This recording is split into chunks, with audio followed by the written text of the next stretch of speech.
എല്ലാ ഭക്തജനങ്ങൾക്കും എൻ്റെ വിനീതമായിട്ടുള്ള നമസ്കാരം. സത്യം പറഞ്ഞാൽ വാക്കുകളില്ല, എങ്ങനെ നന്ദി പറയുന്നത്. ഇത്രയും മഹത്തായിട്ടുള്ളൊരു ദിവസത്തിൽ, ശിവരാത്രിയുടെ അതേ ദിവസം തന്നെ മമ്മിയൂർ മഹാദേവൻ്റെ മുമ്പിൽ മഹാദേവനെക്കുറിച്ച് സ്തുതിച്ച് പറയുക എന്ന് പറഞ്ഞാൽ ഇതിൽ പരം ഭാഗ്യം വേറെ ഒന്നുമില്ല. ഇതെല്ലാം ഏതോ മുൻജന്മത്ത് ചെയ്ത സുഹൃതം, എൻ്റെ ഗുരുദേവൻ്റെ അനുഗ്രഹം, ശ്രീ ബ്രഹ്മാജിയുടെയും കാരുണ്യം എന്ന് മാത്രമേ എനിക്ക് പറയാൻ പറ്റൂ. ശിവരാത്രി ഏറ്റവും മഹത്തായിട്ടുള്ള ദിവസമാണ്. മഹാദേവനെക്കുറിച്ച്, മഹാദേവനെ ഇഷ്ടപ്പെടുന്ന എല്ലാവർക്കും വേണ്ടി. മഹാദേവനെ ഇഷ്ടപ്പെടാത്തത് ആരാണ്? എല്ലാവർക്കും മഹാദേവനെ ഇഷ്ടമാണ്. രുദ്രഗീതത്തിൽ തന്നെ പറയുന്നു, ഭഗവത് ഭക്തർക്ക് എന്നെ വലിയ ഇഷ്ടമാണ് എന്നാണ് മഹാദേവൻ പറയുന്നത്. എന്നിട്ട് മഹാദേവനും ഭഗവത് ഭക്തരെ വലിയ ഇഷ്ടമാണ്. എന്നിട്ട് ശ്രീമദ് ഭാഗവതത്തിൽ ദക്ഷയാഗത്തെക്കുറിച്ച് പറഞ്ഞു തുടങ്ങുമ്പോൾ തന്നെ മൈത്രിയ ഋഷിക്ക് വിതുരൻ ചോദിക്കുകയാണ്, ആർക്കെങ്കിലും മഹാദേവനെതിരെ ദേഷ്യം തോന്നാൻ ഇടയുണ്ടോ? ഇത്രയും ശാന്ത വിഗ്രഹമായിട്ടുള്ള അദ്ദേഹത്തിനെതിരെ ആർക്കെങ്കിലും അസൂയ തോന്നുമോ? സതീദേവിയെ പോലെ ഇത്രയും ആധിപത്യമുള്ള ദേവിക്കെതിരെ ആർക്കെങ്കിലും ദേഷ്യം വരുമോ എന്നാണ് ദക്ഷയാഗം തുടങ്ങുന്നതിന്റെ ആദ്യത്തെ ശ്ലോകം. മഹാദേവൻ പൊതുവെ നമ്മൾ കേൾക്കാറുണ്ട്, ക്ഷിപ്രപ്രസാദി, ക്ഷിപ്രകോപി. പക്ഷെ സത്യം പറഞ്ഞാൽ അദ്ദേഹത്തിനെ അപമാനിക്കുന്ന സമയത്ത് അദ്ദേഹം ഒരിക്കലും കുപിതനാകാറില്ല. ദക്ഷയാഗത്തിൽ നമ്മൾ നോക്കുകയാണെങ്കിൽ ഇത്രയധികം ദക്ഷൻ മഹാദേവനെ അപമാനിച്ചിട്ടും അദ്ദേഹത്തിന്റെ ഭാഗത്തുനിന്ന് ഒരു ചെറിയൊരു റിയാക്ഷൻ പോലും ഉണ്ടായില്ല. പറയുന്നത്, ഒരു തൂണ് എങ്ങനെയാണ് നിശ്ചലമായിട്ട് നിൽക്കുന്നത്, അതേപോലെ തന്നെ മഹാദേവൻ നിശ്ചലമായിട്ട് നിൽക്കും. ഉള്ളിൽ ഒരുപാട് വിഷമം തോന്നി, പക്ഷേ മുഖത്തൊരു പ്രകടനം ഒന്നും പ്രകടിപ്പിച്ചില്ല. പക്ഷെ കണ്ടു നിന്ന നന്ദി സഹിച്ചില്ല. നന്ദിയാണ് ശാപം തുടങ്ങിയത്. അങ്ങനെ അങ്ങോട്ടും ഇങ്ങോട്ടും ശാപത്തിന്റെ ഒരു മത്സരം തന്നെയായിരുന്നു. പക്ഷേ മഹാദേവൻ എപ്പോഴും നമ്മൾ വിചാരിക്കും ക്ഷിപ്ര കോപിയാണെന്ന്. പക്ഷേ മഹാദേവനെ അപമാനിക്കുമ്പോൾ മഹാദേവൻ ഒരിക്കലും കുപിതനാകാറില്ല. അതിനുശേഷം ദക്ഷയാഗം എല്ലാം കഴിഞ്ഞതിന് ശേഷം ദേവന്മാരെല്ലാവരും ഭയപ്പെട്ടിരിക്കുകയാണ്. സതീദേവി പോയ ആ ഒരു വിഷമത്തിൽ മഹാദേവൻ എന്തുവാണ് ചെയ്യുന്നത് എന്ന് പറഞ്ഞിട്ട് കൈലാസത്തിലേക്ക് ചെല്ലുകയാണ്. കൈലാസത്തിന്റെ വർണ്ണന അവിടെ വരുന്നുണ്ട്. അതിമനോഹരമായിട്ടുള്ള കൈലാസത്തിന്റെ വർണ്ണന, ഒരുപാട് തടാകങ്ങൾ, അതിസുന്ദരമായിട്ടുള്ള വൃക്ഷങ്ങൾ, ഒരുപാട് പക്ഷികൾ, മൃഗാദികളൊക്കെയുള്ള ആ ഒരു അതിമനോഹരമായിട്ടുള്ള സുന്ദര കൈലാസത്തിൽ ദേവന്മാരെല്ലാം പ്രവേശിക്കുകയാണ്. എന്നാൽ അവരെല്ലാം പ്രവേശിച്ചപ്പോൾ ആ കൈലാസത്തിന്റെ ഭംഗിയൊക്കെ കണ്ട് വളരെയധികം ആശ്ചര്യപ്പെട്ട് ഇങ്ങനെ പോവുകയാണ്. ആ സമയത്ത് അവർ ദൂരെ നോക്കുമ്പോൾ മഹാദേവൻ 1300 കിലോമീറ്റർ നീളമുള്ള ഒരു വടവൃക്ഷത്തിന്റെ താഴെ ഇരിക്കുകയാണ്. 1200 കിലോമീറ്റർ ഒന്ന് ആലോചിച്ചു നോക്കണം. എന്നിട്ട് അതിന്റെ വ്യാപ്തി നോക്കുകയാണെങ്കിലും ഏകദേശം 1000-ഓളം കിലോമീറ്റർ ഉണ്ട്. ഇത്രയും വലിയ വടവൃക്ഷത്തിന്റെ താഴെയാണ് മഹാദേവൻ ഇരിക്കുന്നത്. എന്നിട്ട് ആ ഇരിക്കുന്ന രീതിയെ കുറിച്ചും പറയുന്നുണ്ട്. വലതേ കാല് ഇടതേ കാലിന്റെ മേലിൽ വെച്ചുകൊണ്ട് വീരാസനം എന്ന് പറയും.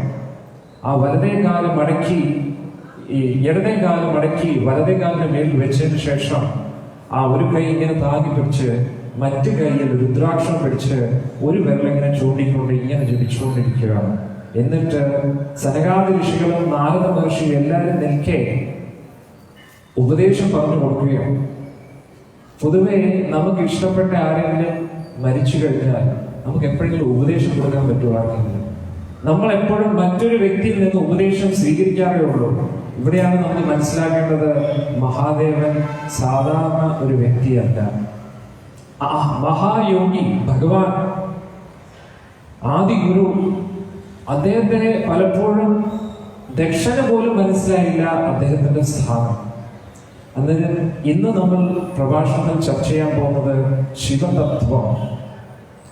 എല്ലാവർക്കും കൺഫ്യൂസ് ആകുന്ന ഒരു തത്വമാണ് ശിവതത്വം. പൊതുവെ ജീവസ്യ തത്വ ജിജ്ഞാസ എന്ന് പറയും. ജീവനുള്ള എല്ലാ വ്യക്തികളും അന്വേഷിക്കേണ്ടത് തത്വത്തെക്കുറിച്ചാണ്. തത്വം മനസ്സിലായില്ലെങ്കിൽ പിന്നെ ഒന്നും മനസ്സിലായില്ല. അതോ ബ്രഹ്മ ജിജ്ഞാസ.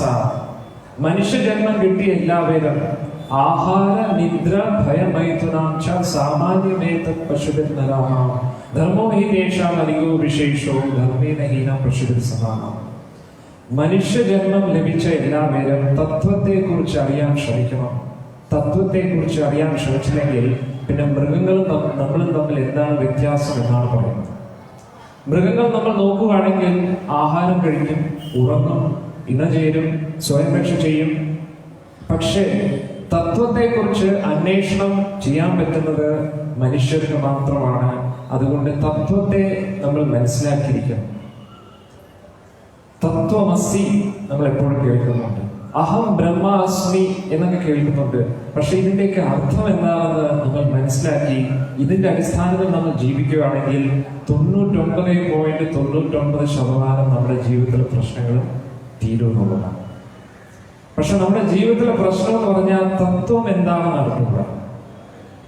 ഒരിക്കൽ മഹാദേവനും പാർവതി ദേവിയും കൂടി ഇങ്ങനെ പോകുന്ന സമയത്ത് ആ കുംഭമേള നടക്കുകയാണ്. കുംഭമേള നടക്കുന്ന സമയത്ത് പാർവതി ദേവി പറഞ്ഞു, ഈ ഒരു കുംഭമേള നടക്കുന്ന സമയത്ത് ആരിവിടെ കുളിച്ചാലും അവർക്ക് മോക്ഷം ലഭിക്കുന്നതാണല്ലോ കേൾക്കുന്നത് എന്ന് പറഞ്ഞു. അന്നേരം മഹാദേവൻ പറഞ്ഞ സത്യമാണ്, എങ്കിൽ പിന്നെ ഇവരെല്ലാം മുക്താത്മാക്കളല്ലേ എന്ന് പറഞ്ഞു. അന്നേരം മഹാദേവൻ ചിരിച്ചിട്ട് പറയും, അല്ല, അത് തന്നെയല്ലേ പറഞ്ഞത്, ഇവിടെ കുളിച്ചു കഴിഞ്ഞാൽ എല്ലാവരും മുക്താവസ്ഥയിൽ എത്തുന്നു, പിന്നെ എന്തുകൊണ്ടാണ് ഇതിങ്ങനെ സംഭവിക്കുന്നത് ചോദിച്ചു. അന്നേരം മഹാദേവൻ പറഞ്ഞു, ഞാൻ കാണിച്ചു തരാം എന്തുകൊണ്ടാണ് എല്ലാവരും മുക്താവസ്ഥയിൽ എത്താത്തത്. അങ്ങനെ മഹാദേവൻ വേഷം മാറി ഒരു കുഷ്ഠരോഗം പിടിച്ച ഒരു ആളിന്റെ രൂപമെടുത്തു. അദ്ദേഹത്തിന്റെ ഭാര്യയായിട്ട് പാർവതി ദേവി കൂട്ടത്തിലുണ്ടായിരുന്നു. അങ്ങനെ നേരെ ആ കുംഭമേള നടക്കുന്ന അടുത്തേക്ക് എത്തി. അന്നേരം കുറച്ച് ബ്രാഹ്മണരും മറ്റ് സാധുജനങ്ങളും ഒക്കെ അവിടെ കുളിച്ചതിന് ശേഷം തിരിച്ചു വന്നു. അന്നേരം പൊതുവെ മറ്റൊരാൾക്ക് രോഗമുണ്ടെങ്കിൽ ആ രോഗത്തിന് നമ്മൾ എന്തെങ്കിലും അനുഗ്രഹിക്കുകയോ എന്തെങ്കിലും ചെയ്യുമ്പോൾ ആ കർമ്മം നമ്മളെ കൂടെ ബാധിക്കും. അങ്ങനെ ഒരു ഇതുണ്ട്. അതുകൊണ്ട് അവിടെ നിന്ന് നേരെ എല്ലാവരും കുളിച്ചു വന്നതിന് ശേഷം എല്ലാവരും ഇങ്ങനെ വെയിറ്റ് ചെയ്യുന്ന സമയത്ത് പാർവതി ദേവി വേഷം മാറിയിരിക്കുന്ന പാർവതി ദേവി പറഞ്ഞു, നിങ്ങൾ എല്ലാവരും മുക്താത്മാക്കളല്ലേ, ആ കുംഭമേളയിൽ അവിടെ കുളിച്ചിട്ട് വരികയല്ലേ, കുറച്ച് ജലം എന്റെ ഭർത്താവിന്റെ മേലിലും തളിക്കുമോ എന്ന് ചോദിച്ചു. അന്നേരം ഉടനെ എല്ലാവരും പറഞ്ഞു, നമ്മൾക്ക് ഒരുപാട് കർമ്മം കിട്ടും, കർമ്മം എന്ന് പറഞ്ഞ് ഓടി. 2 പേരോട് ചോദിച്ചു, 3 പേരോട് ചോദിച്ചു, എല്ലാവരോടും ചോദിച്ചിട്ടും അവരാരും ഒന്നും ചെയ്യാൻ തയ്യാറായില്ല. അതിന്റെ അർത്ഥം എന്താണ്? മുക്താവസ്ഥയിൽ എത്തിയെന്ന് അവർക്ക് പോലും വിശ്വാസമില്ല. ഇതാണ് നമ്മുടെ പ്രശ്നം. തത്വം അറിഞ്ഞില്ലെങ്കിൽ എന്താണ് ചെയ്യുന്നത്, എന്തിനു വേണ്ടിയാണ് ചെയ്യുന്നത് ഒന്നും മനസ്സിലാവത്തില്ല. അതിന് അതിൻ്റെതായിട്ടുള്ള പൂർണ്ണ ഫലം ലഭിക്കത്തില്ല. അന്നേരം അങ്ങനെ നിൽക്കെ ഒരു കൊച്ചുകുട്ടി കുളിച്ചിട്ട് വന്നു. ഉടൻ തന്നെ പാർവതി ദേവി പറഞ്ഞു, മോനെ, നീ കുളിച്ചിട്ട് വരികയല്ലേ, നീ മുക്താത്മാവാണ്, നിനക്ക് വിശ്വാസമുണ്ടോ? ആ, ഉറപ്പായിട്ട് വിശ്വാസമുണ്ടോ? അന്നേരം പറഞ്ഞു, നീ കുറച്ച് ജലം തളിക്കുവോ എന്ന് പറഞ്ഞ ഉടൻ തന്നെ ജലം തളിച്ചിട്ടുണ്ട്. അന്നേരം പലപ്പോഴൊക്കെ നമ്മൾ കൊച്ചു കുട്ടികളിൽ നിന്ന് എത്രത്തോളം പഠിക്കേണ്ടിയിരിക്കുന്നു. നമ്മുടെ പ്രശ്നം എന്ന് പറഞ്ഞു കഴിഞ്ഞാൽ നമ്മുടെ സംസാര സാഗരത്തിൽ ഇങ്ങനെ മുങ്ങിക്കിടക്കുന്ന സമയത്ത്, ഭൗതികപരമായിട്ടുള്ള ഓരോ ഉത്തരവാദിത്തങ്ങൾ എടുക്കുന്ന സമയത്ത് യഥാർത്ഥത്തിൽ തത്വം നമ്മൾ അറിഞ്ഞില്ലെങ്കിൽ നമ്മുടെ ജീവിതം എപ്പോഴും അപൂർണമായിട്ടിരിക്കും. നമ്മൾ ക്ഷേത്ര സന്ദർശനം നടത്തുമ്പോഴും അകത്ത് ഇരിക്കുന്ന ദേവൻ ആരാണ്, അദ്ദേഹത്തിന്റെ ഭാവം എന്താണ്, ഇതൊക്കെ നമ്മൾ അറിഞ്ഞിരിക്കണം. ഇപ്പൊ കൊട്ടിയൂർ മഹാദേവ ക്ഷേത്രത്തിൽ നമ്മൾ കുറെ പേര് പോകുന്നുണ്ട്. പക്ഷേ അവിടെ ആ ദക്ഷയാഗം കഴിഞ്ഞ് സതീദേവിയെ പിരിഞ്ഞിരിക്കുന്ന ആ ഒരു വിരഹഭാവത്തിലാണ് മഹാദേവൻ അവിടെ ഇരിക്കുന്നത്. അതുകൊണ്ടാണ് അവിടെ ബ്രഹ്മദേവനും ദേവന്മാരും ഒക്കെ ഇളനീര് കൊണ്ടൊക്കെ അഭിഷേകം ചെയ്ത് ഭഗവാനെ ഒന്ന് ശാന്തമാക്കാൻ ശ്രമിച്ചുകൊണ്ടിരിക്കുന്ന ഒരു അവസ്ഥയാണ്. അതുകൊണ്ട് തന്നെയാണ് പൂന്താനം നമ്പൂതിരിപ്പാട് അവിടെ ചെന്നപ്പോൾ നമുക്ക് എല്ലാവർക്കും അറിയാം, ഭാഗവതം വായിച്ചുകൊണ്ടിരുന്ന സമയത്ത് ആ ഒരു രുക്മിണി ദേവിയും ഭഗവാനുമായിട്ടുള്ള രസം, സംസാര സംവാദത്തിലുള്ള ആ രസം, ആ ഒരു സെക്ഷൻ മഹാദേവന് അത്രയ്ക്ക് ഇഷ്ടം. അതുകൊണ്ട് നമ്മൾ ക്ഷേത്ര സന്ദർശനമൊക്കെ നടത്തുന്ന സമയത്ത് അകത്തിരിക്കുന്ന ദേവൻ ആരാണ്, ദേവി ആരാണ്, ആ ദേവിയുടെ ഭാവം എന്താണ്, ഇതൊക്കെ നമ്മൾ അറിഞ്ഞിരിക്കണം. തത്വം അറിഞ്ഞിരിക്കണം. തത്വം അറിഞ്ഞിട്ട് നമ്മൾ ചോദിക്കുമ്പോഴാണ് പെട്ടെന്ന് റിസൾട്ട് കിട്ടുന്നത്. അതൊക്കെയാണ് നമ്മൾ മനസ്സിലാക്കിയിരിക്കേണ്ടത്. ഇന്നത്തെ നമ്മുടെ ചർച്ചാ വിഷയം ശിവതത്വമാണ്. അന്നേരം ജീവതത്വം എന്ന് പറഞ്ഞു കഴിഞ്ഞാൽ നമ്മൾ ജീവജാലങ്ങൾ എല്ലാവരും മൃഗങ്ങളും ജീവതത്വമാണ്. ആ ജീവതത്വം മൃഗശരീരത്തിൽ എഴുതി കയറുമ്പോഴാണ് അവർ മൃഗങ്ങളായി. അതേ ജീവതത്വം മനുഷ്യ ശരീരത്തിൽ കയറുമ്പോൾ നമ്മൾ മനുഷ്യരായി. ദേവന്മാരുടെ ഉള്ളിലും ഇതേ ജീവതത്വമാണ്. പക്ഷേ മഹാദേവൻ ശിവതത്വമാണ്. എന്നാൽ നമ്മൾ മനസ്സിലാക്കിയിരിക്കണം, വിഷ്ണു തത്വമുണ്ട്, ശക്തി തത്വമുണ്ട്, ജീവതത്വമുണ്ട്, ശിവതത്വമുണ്ട്. എന്നാൽ ഇന്ന് നമ്മൾ ചർച്ച ചെയ്യാൻ പോകുന്നത് ശിവരാത്രി പ്രമാണിച്ച് ശിവതത്വം എന്താണ് എന്ന് മനസ്സിലാക്കിയിരിക്കണം. ശിവതത്വം എന്ന് എടുത്തു പറയുന്നതിന്റെ അർത്ഥം എന്താണ്? ഈ ഒരു തത്വങ്ങളിൽ പെടാതെ ഒരു വിശിഷ്ട സ്ഥാനം മഹാദേവനുണ്ട്. അതാണ് നമ്മൾ മനസ്സിലാക്കിയിരിക്കേണ്ടത്. പിന്നെ അതുകൂടാതെ നമ്മൾ കൈലാസം എന്ന് പറയുന്നു. യഥാർത്ഥത്തിൽ കൈലാസം എവിടെയാണെന്ന് നമുക്ക് അറിഞ്ഞുകൂടാം. സത്യത്തിൽ നമ്മൾ എപ്പോഴും അവിടെ പോയി മൗണ്ട് എവറസ്റ്റ് നോക്കിയിട്ട് ഇത് കൈലാസം തന്നെയാണ്. പക്ഷെ യഥാർത്ഥ കൈലാസത്തിന്റെ പ്രതിബിംബം മാത്രമാണത്. മനസ്സിലാക്കിയിരിക്കുക. അങ്ങനെ സാധാരണ വ്യക്തികൾക്കൊന്നും കയറാൻ പറ്റുന്നതല്ല കൈലാസം. കൈലാസം എന്ന് പറയുന്നത് നമ്മുടെ ഈ ഭാരതവർഷം കഴിഞ്ഞതിന് ശേഷം ആ ഒരു ഹിമാലയം, ഉത്തര ഹിമാലയമുണ്ട്. നമ്മുടെ ഇപ്പോഴത്തെ ഹിമാലയം കഴിഞ്ഞതിന് ശേഷം ഈ ഒരു ഭൂഗോളത്തിന് അപ്പുറത്തായിട്ട് ഉത്തര ഹിമാലയമുണ്ട്. ആ ഉത്തര ഹിമാലയം താണ്ടി പോകുമ്പോൾ കിംപുരുഷ വർഷം വരും. കിംപുരുഷ വർഷം കഴിഞ്ഞതിന് ശേഷം ആ ഒരു വർഷത്തിന് മുമ്പായിട്ടുള്ള ആ ഒരു ഹിമാലയ സാനുക്കളിലാണ് കൈലാസം ഇരിക്കുന്നത്. അതുകൂടാതെ ഇലാവർത്ത വർഷത്തിലും മഹാദേവന്റെ ഒരു സ്ഥാനമുണ്ട്. അവിടെ ഒരു നദിയും അവിടെ ഒരു തടാകമുണ്ട്. അവിടെ പാർവതി ദേവി എന്ന് കുളിക്കുന്ന സ്ഥലമാണ്. അവിടെ ആര് പ്രവേശിച്ചു കഴിഞ്ഞാലും അവർ ഉടൻ തന്നെ സ്ത്രീയായിട്ട് മാറും. കാരണം ഇതിനു മുമ്പേ മഹാദേവനെ കാണാൻ വേണ്ടി കുറച്ച് മുനികളൊക്കെ അവിടെ വന്നപ്പോൾ പാർവതി ദേവി കുളിച്ചുകൊണ്ടിരിക്കുകയായിരുന്നു. അന്ന് മുതൽ മഹാദേവൻ ഒരു റിസ്ട്രിക്ഷൻ വെച്ചിരിക്കുകയാണ്. ഈ ഒരു സ്ഥാനത്ത് ആര് പ്രവേശിച്ചാലും അവരെല്ലാം സ്ത്രീകളായി പോകേണ്ടി. അങ്ങനെ ഒരിക്കലും ഒരു ദേവൻ അറിയാതെ അവിടെ ചെന്നു സ്ത്രീയായിട്ട് മാറി. പിന്നെ അതിൽ നിന്ന് തിരിച്ചു കിട്ടാൻ വേണ്ടി പിന്നെ കുറെ തപസ്യകളൊക്കെ ചെയ്യേണ്ടി വന്നു. അങ്ങനെ ഇലാവർത്ത വർഷത്തിൽ മഹാദേവന്റെ ഒരു സ്ഥലമുണ്ട്. അതുകൂടാതെ താഴെയുള്ള 7 ലോകങ്ങളിലും അവിടെയും ഒരു ലോകത്തിൽ മഹാദേവന്റെ സ്ഥാനമുണ്ട്. അങ്ങനെ ഒരുപാട് സ്ഥലങ്ങളുണ്ട്. അതൊക്കെ നമ്മൾ അറിഞ്ഞിരിക്കണം. എന്നാലും ഇന്ന് എത്രത്തോളം സമയം നമുക്കുണ്ടോ അത്രത്തോളം ശിവതത്വത്തെ കുറിച്ച് ചർച്ച ചെയ്യാം. നമ്മുടെ മമ്മിയൂർ മഹാദേവന്റെ സന്തോഷത്തിന് വേണ്ടി ഒരു പ്രാർത്ഥന വെച്ച് നമുക്ക് തുടങ്ങാം. ഓം അജ്ഞാനതിമിരന്തസ്യ ജ്ഞാനാഞ്ജനശലാഘായ ചക്ഷുരുന്മിലിതം യേന തസ്മൈ ശ്രീ ഗുരവേ നമഃ. ശ്രീചൈതന്യമനോഭീഷ്ടം സ്ഥാപിതം യേന ഭൂതലേ സ്വയം രൂപ കഥാ മഹ്യം ദദാതി സ്വപദാന്തികം.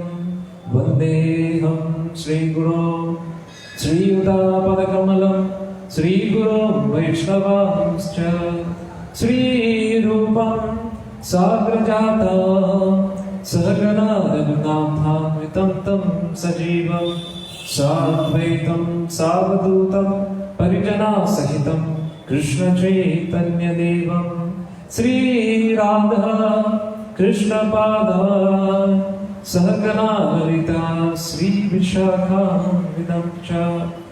ഹേ കൃഷ്ണ കരുണാ സിന്ധു ദീനബന്ധോ ജഗത്പതേ ഗോപേശ ഗോപികാകാന്ത രാധാകാന്ത നമോസ്തുതേ. തപ്തകാഞ്ചന ഗൗരാംഗീ രാധേ വൃന്ദാവനേശ്വരി വൃഷഭാനുസുതേ ദേവി പ്രണമാമി ഹരിപ്രിയേ.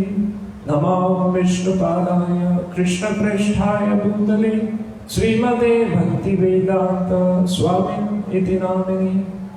നമസ്തേ സാരസ്വതേ ദേവേ ഗൗരവാണി പ്രചാരിണേ നിർവിശേഷ ശൂന്യവാദി പാശ്ചാത്യദേശതാരിണേ. जय श्री कृष्ण चैतन्य प्रभु नित्यानंद श्री अद्वैत गदाधर श्रीवासादि गौर भक्तवृंद. हरे कृष्णा कृष्ण कृष्ण हरे हरे हरे राम राम राम हरे हरे. मूकं करोति वाचालं पंगुं लंकायते गिरिं यत्कृपातमहं वन्दे श्रीगुरुं दीनतारिणं परमानन्दमाधवं श्रीचैतन्यमीश्वरं ഹരി ഓം തത്സത്. ഹരേ കൃഷ്ണ. ഇന്ന് മഹാദേവന്റെ സന്തോഷത്തിനായിട്ട് നമ്മൾ ശിവാഷ്ടകം വെച്ച് തുടങ്ങുകയാണ്. എന്നാൽ ഈ ശിവാഷ്ടകം അത്യപൂർവമാണ്. ശിവാഷ്ടകം രണ്ട് രീതിയിലുണ്ട്. ഒന്ന് സാക്ഷാൽ ശങ്കരാചാര്യ ലിഖിതമായിട്ടുള്ള ശിവാഷ്ടകം. ഇത് ചൈതന്യ മഹാപ്രഭുവാൽ ലിഖിതമായിട്ടുള്ള ശിവാഷ്ടകമാണ് നമ്മൾ പാടുന്നത്. സാക്ഷാൽ ഭഗവാൻ കൃഷ്ണൻ തന്നെ ശ്രീമതി രാധികയുടെ ഭാവത്തിൽ ആ ഭക്തിരസം എന്താണെന്ന് ആസ്വദിക്കാൻ വേണ്ടി വരുന്നതാണ് ശ്രീ ചൈതന്യ മഹാപ്രഭു. ഈ ശിവാഷ്ടകത്തിന്റെ പ്രത്യേകത പറഞ്ഞു കഴിഞ്ഞാൽ ഇത് ആര് എല്ലാ ദിവസവും പാരായണം ചെയ്യുന്നോ അവരുടെ എല്ലാവിധ ആഗ്രഹങ്ങളും പൂർത്തീകരിക്കും. അതുകൂടാതെ അവർക്ക് അത്യപൂർവമായിട്ടുള്ള വൈഭവം ലഭിക്കും. മഹാദേവന് ഏറ്റവും പ്രിയപ്പെട്ടതാണ് ഈ ശിവാഷ്ടകം. നമുക്ക് ശിവാഷ്ടകം വെച്ച് തന്നെ ആരംഭിക്കാം. എന്താണ് ശിവാഷ്ടകം നമുക്ക് നോക്കാം. അതിൽ മഹാദേവന്റെ നിറത്തെക്കുറിച്ച് പറയുന്നുണ്ട്. നമ്മളെപ്പോഴും മഹാദേവനെ ചിലപ്പോൾ നീല നിറത്തിലാണ് വിചാരിക്കുന്നത്. പക്ഷെ നമുക്കറിയാം നീലകണ്ഠൻ, ഖണ്ഡം മഹാദേവന്റെ നീല നിറത്തിലാണ്. ബാക്കി നിറം ഏതാണ്? ആർക്കെങ്കിലും പറയാൻ പറ്റുമോ? ഏതാണ് മഹാദേവന്റെ നിറം? എന്താണ്? വെളുത്ത നിറമാണോ അതോ കറുത്ത നിറമാണോ? ഹരേ കൃഷ്ണ. ഭഗവാൻ നിറത്തെ കുറിച്ച് പറയുന്നുണ്ട്. ഗൗരവർണ്ണമാണ്, സുവർണ നിറമാണ് മഹാദേവന്റെ. അതിന്റെ മുകളിൽ ഭസ്മം പൂശിയിരിക്കുക. കർപ്പൂര ഗൗരവം, കരുണാവതാരം, സംസാരസാരം. അങ്ങനെയാണ് മഹാദേവന്റെ ആ ഒരു ശ്ലോകം തുടങ്ങുന്നത്. നമുക്ക് ഇന്നത്തെ ആ ഒരു ശ്ലോകം ആരംഭിക്കാം.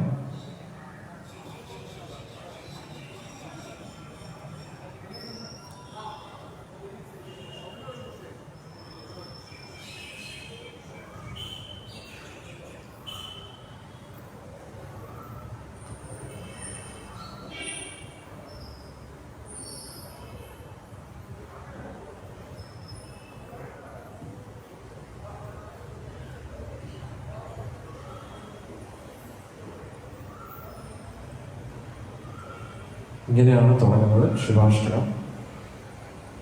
കർപ്പൂരഗൗരം കരുണാവതാരം സംസാരസാരം ഭുജഗേന്ദ്രഹാരം സദാ വസന്തം ഹൃദയാരവിന്ദേ ഭവം ഭവാനി സഹിതം നമാമി. കർപ്പൂരത്തിന്റെ നിറവും അനുകമ്പയുടെ അവതാരവും കഴുത്തിൽ സർപ്പരാജാവിനെ ഹാരമായി അണിഞ്ഞവരും താമരപ്പൂ പോലുള്ള മൃദുലമായ ഹൃദയമുള്ളവരുമായ ശിവനെയും പാർവതി ദേവിയും ഞങ്ങൾ വിനയപൂർവ്വം പ്രണമിക്കുന്നു. എത്ര മധുരമാണ് നോക്കണേ. നമോ നമസ്തേ ത്രിദശേശ്വരായ ഭൂതാദിനാഥായ മൃഗായ നിത്യം ഗംഗാതരംഗോദിതബാലചന്ദ്ര ചൂടായ ഗൗരീ നയനോത്സവായ. ഇതെന്താണ് പറയുന്നത്? 30 ദേവന്മാരുടെ നാഥനും. 30 ദേവന്മാർ എന്താ ഉദ്ദേശിക്കുന്നത്? ഒരിക്കൽ ഒരു ഋഷിയെടുത്ത് ശിഷ്യന്മാർ ചോദിക്കുകയാണ്, ഈ ലോകത്തിൽ എത്ര ദേവന്മാരുണ്ട്? അന്നേരം ഉടനെ ആദ്യം അദ്ദേഹം പറഞ്ഞു 33 എന്ന് പറഞ്ഞു. അതിനുശേഷം പറഞ്ഞു 33 ലക്ഷം എന്ന് പറഞ്ഞു. അതിനുശേഷം പറഞ്ഞു 33,000. അതിനുശേഷം എന്താണ് പറഞ്ഞത്? 3000. പിന്നെ പറഞ്ഞു 300 എന്ന് പറഞ്ഞു. പിന്നെ 3 എന്ന് പറഞ്ഞു. അന്നേരം ഇത് ഓരോ ദേവന്മാരുടെയും സ്ഥാനങ്ങൾ അനുസരിച്ച് പ്രധാനപ്പെട്ട ദേവന്മാരുടെ അങ്ങനെ പറയുകയാണ്. അന്നേരം മഹാദേവൻ 30 ദേവന്മാരുടെ നാഥനാണ്. ത്രിദശേശ്വരായ, അതായത് പ്രധാനപ്പെട്ട 30 ദേവന്മാർ അവരുടെ നാഥനാണ്. നമോ നമസ്തേ ത്രിദശേശ്വരായ. ഞങ്ങൾക്ക് എന്താണ് പറയുന്നത്? ജീവജാലങ്ങളുടെ യഥാർത്ഥ പിതാവ് ജഗത് പിതാവ് മഹാദേവനും ജഗത് മാത പാർവതി ദേവിയുമാണ്. കരുണാമയനും ചന്ദ്രകല ശിരസിലടഞ്ഞവനും. എന്തിനാണ് മഹാദേവൻ എപ്പോഴും ചന്ദ്രകലാധരൻ? ഇതാർക്കെങ്കിലും പറയാൻ പറ്റുമോ? എപ്പോ നോക്കിയാലും ചന്ദ്രകല ഇങ്ങനെ കാണും. എന്തിനാണ്? മഹാദേവൻ എന്ന് പറയുന്നത് മഹായോഗിയാണ്. അദ്ദേഹത്തെ പോലെ ഈ ലോകത്തിൽ വേറൊരു യോഗിയില്ല. എന്നാലും യോഗയുടെ അടിസ്ഥാന തത്വം എന്ന് പറയുന്നത് തന്നെ മനസ്സിനെ നിയന്ത്രിക്കുക എന്നതാണ്. അന്നേരം നമ്മുടെ ശരീരത്തിലെ ഓരോ അംഗങ്ങൾക്കും അതിൻ്റെതായിട്ടുള്ള ദേവനുണ്ട്. അന്നേരം മനസ്സിന്റെ ദേവൻ എന്ന് പറയുന്നത് ചന്ദ്രനാണ്. അന്നേരം മഹാദേവൻ തന്റെ യോഗബലം കൊണ്ട്, അദ്ദേഹത്തിന് ഇതിലൊന്നും ആവശ്യമില്ല, അദ്ദേഹം സാക്ഷാൽ ആ ഒരു നമ്മുടെ സാധാരണ ഒരു വ്യക്തിയല്ല, ഭഗവാന്റെ ആ ഒരു ശിവതത്വത്തിൽ ഉറച്ചു നിൽക്കുന്ന ശിവതത്വം തന്നെയാണ്. അന്നേരം പക്ഷെ എന്നാലും നമുക്ക് എല്ലാവർക്കും ഒരു പ്രചോദനം നൽകാനായിട്ട് പരമയോഗി എന്നുള്ള രീതിയിൽ അദ്ദേഹം നമ്മുടെ മുന്നിൽ പ്രചോദനം നൽകുകയാണ്, ആദിയോഗി. അന്നേരം അദ്ദേഹത്തിന്റെ ഒരു യോഗി എങ്ങനെയാണോ അദ്ദേഹത്തിന്റെ മനസ്സിനെ നിയന്ത്രിക്കേണ്ടത്, ആ നിയന്ത്രണത്തിലൂടെ അദ്ദേഹത്തിന്റെ പൂർണ്ണ നിയന്ത്രണത്തിലാണ് ആ ചന്ദ്രൻ. അതിനെ ഉദ്ദേശിച്ചിട്ടാണ് ചന്ദ്രനെ നമുക്ക് കാണാൻ പറ്റുന്നത്. ഇത് നമ്മൾ മഹാദേവന്റെ ആ ശിവലിംഗം നോക്കുകയാണെങ്കിലും അതിൽ ആ ചന്ദ്രനെ ഇങ്ങനെ മെല്ലെ മെല്ലെ കാണാൻ പറ്റും, ഇങ്ങനെ ഉയരുന്നതായിട്ട്. അത് ബോധത്തിന്റെ തലങ്ങളാണ്. നമ്മുടെ ആ ഒരു മൂലാധാര ചക്രം മുതൽ നമ്മുടെ ഉള്ളിലുള്ള ആ ചക്രങ്ങളെ, ആ കുണ്ടലിനി ശക്തികളേക്ക് ഉയർത്തുന്നത്, അതിനെയൊക്കെ കുറിച്ച് ഒരുപാട് രഹസ്യങ്ങളുണ്ട് മഹാദേവന്റെ ആ ഒരു ശിവലിംഗം നമ്മൾ കാണുമ്പോൾ. പിന്നെ അത് കൂടാതെ പൊതുവെ നമ്മൾ ധ്യാനിക്കാൻ എപ്പോഴും ആഗ്രഹിക്കുന്ന ഒരു സ്ഥലം എന്ന് പറഞ്ഞു കഴിഞ്ഞാൽ എന്താണ്? ശാന്തമായിട്ടുള്ളൊരു അന്തരീക്ഷം, ആരും ഡിസ്റ്റർബ് ചെയ്യാനില്ലാത്ത ഒരു അന്തരീക്ഷമാണ് എപ്പോഴും നമുക്ക് ധ്യാനിക്കാൻ വേണ്ടി നമ്മൾ എപ്പോഴും സെലക്ട് ചെയ്യുന്നത്. മഹാദേവനെ നോക്കിക്കേ, കഴുത്തിലൊരു പാമ്പം കൂടെ വെച്ചിരിക്കും. പാമ്പിനെ കാണുമ്പോഴേ നമ്മുടെ ഉള്ള ബോധം കൂടെ പോകും, അല്ലേ? അതിലൊന്ന് ആലോചിച്ച് നോക്കണം, കഴുത്തിലൊരു പാമ്പിനെ കൂടെ വെച്ചിട്ട് സമാധാനത്തോടുകൂടി ധ്യാനിക്കാൻ ആരെ കൂടെ പറ്റൂ? മഹാദേവനെ പറ്റും. നമ്മുടെ കഴുത്തിലൊരു പാമ്പിനെ വെച്ചിട്ട് ഇങ്ങനെ ധ്യാനിക്കാൻ പറഞ്ഞാൽ എങ്ങനെയായിരിക്കും? നമ്മുടെ ധ്യാനത്തിൽ ആ പാമ്പിനെ കുറിച്ചുള്ള ചിന്തകൾ മാത്രമേ വരും. അത് കൂടാതെ ശ്മശാനത്തിലെ ഭസ്മം എന്ന് പറഞ്ഞു കഴിഞ്ഞാൽ അശുഭകരമാണ്.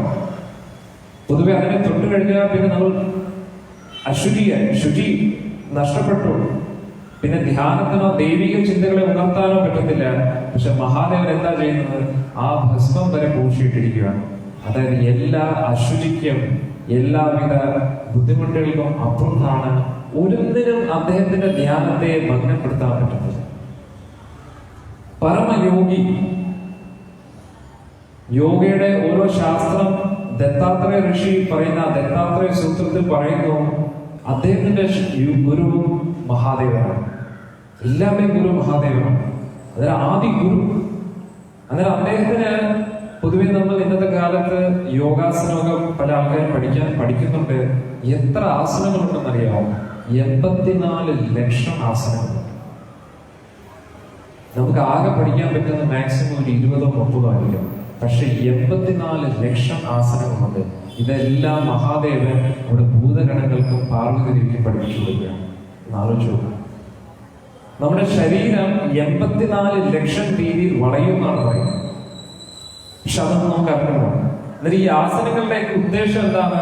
ആസനങ്ങൾ ചെയ്ത് നമ്മുടെ ആ ഒരു പ്രാണവായുവിനെ നിയന്ത്രിക്കുക. പ്രാണവായുവിനെ നിയന്ത്രിക്കുന്ന സമയത്ത് നമ്മുടെ മനസ്സിനെ നിയന്ത്രിക്കാൻ പറ്റും. അപ്പൊ നമ്മൾ പലപ്പോഴും നോക്കുമ്പോൾ നമ്മുടെ മനസ്സ് അനിയന്ത്രിതമായിട്ട് ഇങ്ങനെ ചലിച്ചുകൊണ്ടേയിരിക്കുകയാണ്. നമുക്ക് ദേഷ്യം വരുമ്പോൾ ഉടനെ ശ്വാസം ഇങ്ങനെ കൂടുന്നതായിട്ട് വരും, അല്ലേ?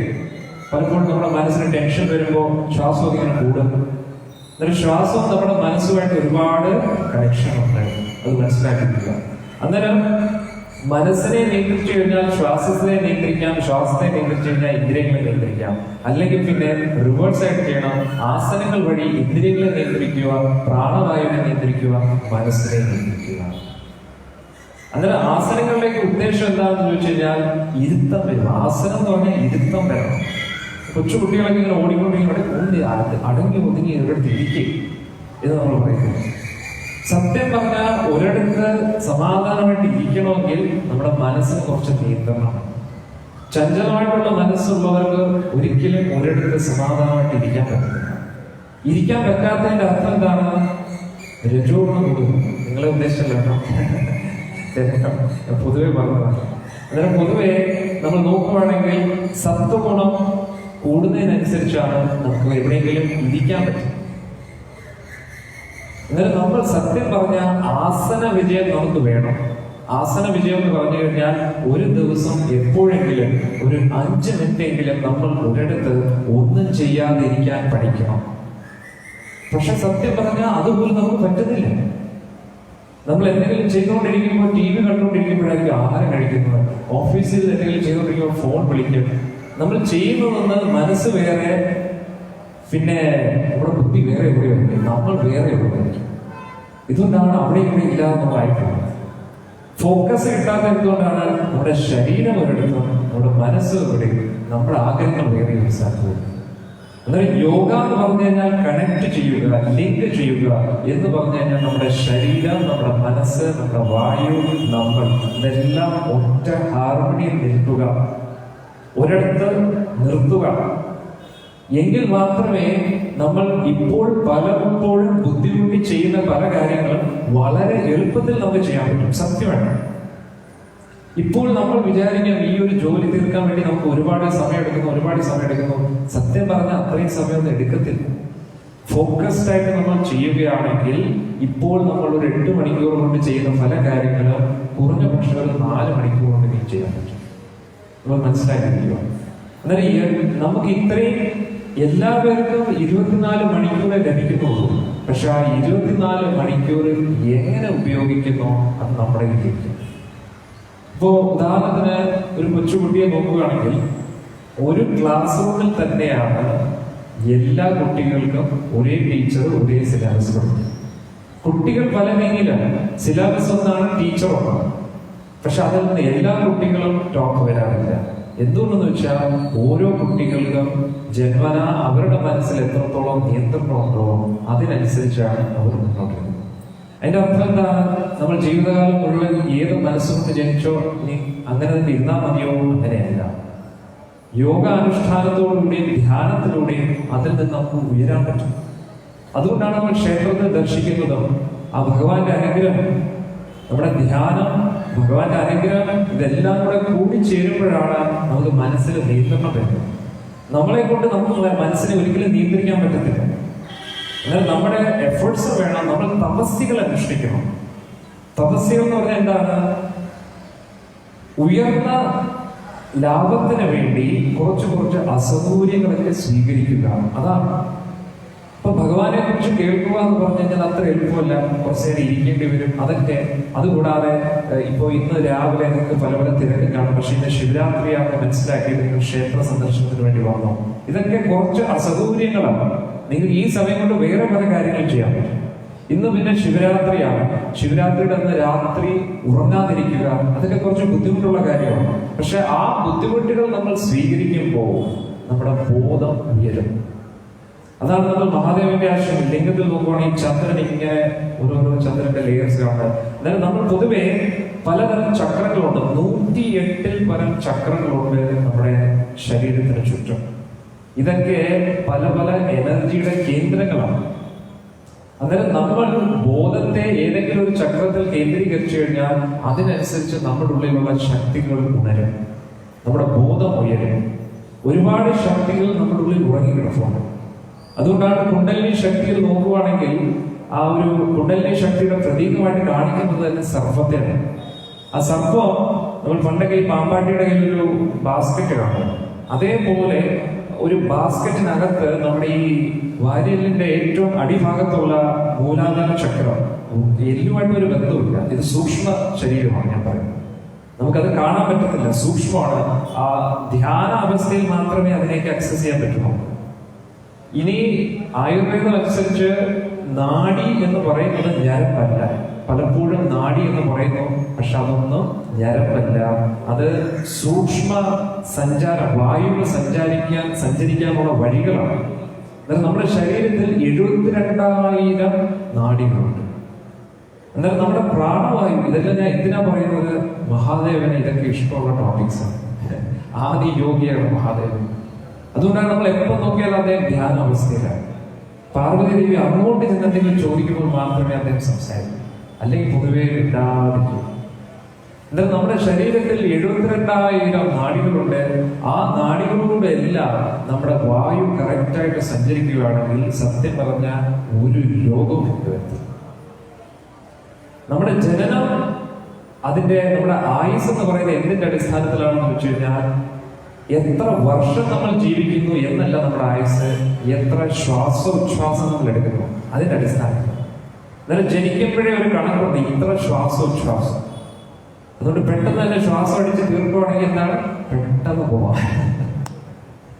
പക്ഷെ നമ്മൾ കുറച്ച് നിയന്ത്രണമൊക്കെ ചെയ്ത് കുറച്ച് യോഗ, അതൊക്കെ എന്റെ അർത്ഥം ഫുൾ ആസനങ്ങൾ മാത്രമല്ല, ധ്യാനം വളരെ ഇമ്പോർട്ടന്റ് ആണ്. ഇന്നത്തെ കാലത്ത് ആസനങ്ങൾ മാത്രം പഠിപ്പിക്കുന്നു, പക്ഷെ ധ്യാനത്തെ കുറിച്ച് പഠിപ്പിക്കുന്നില്ല.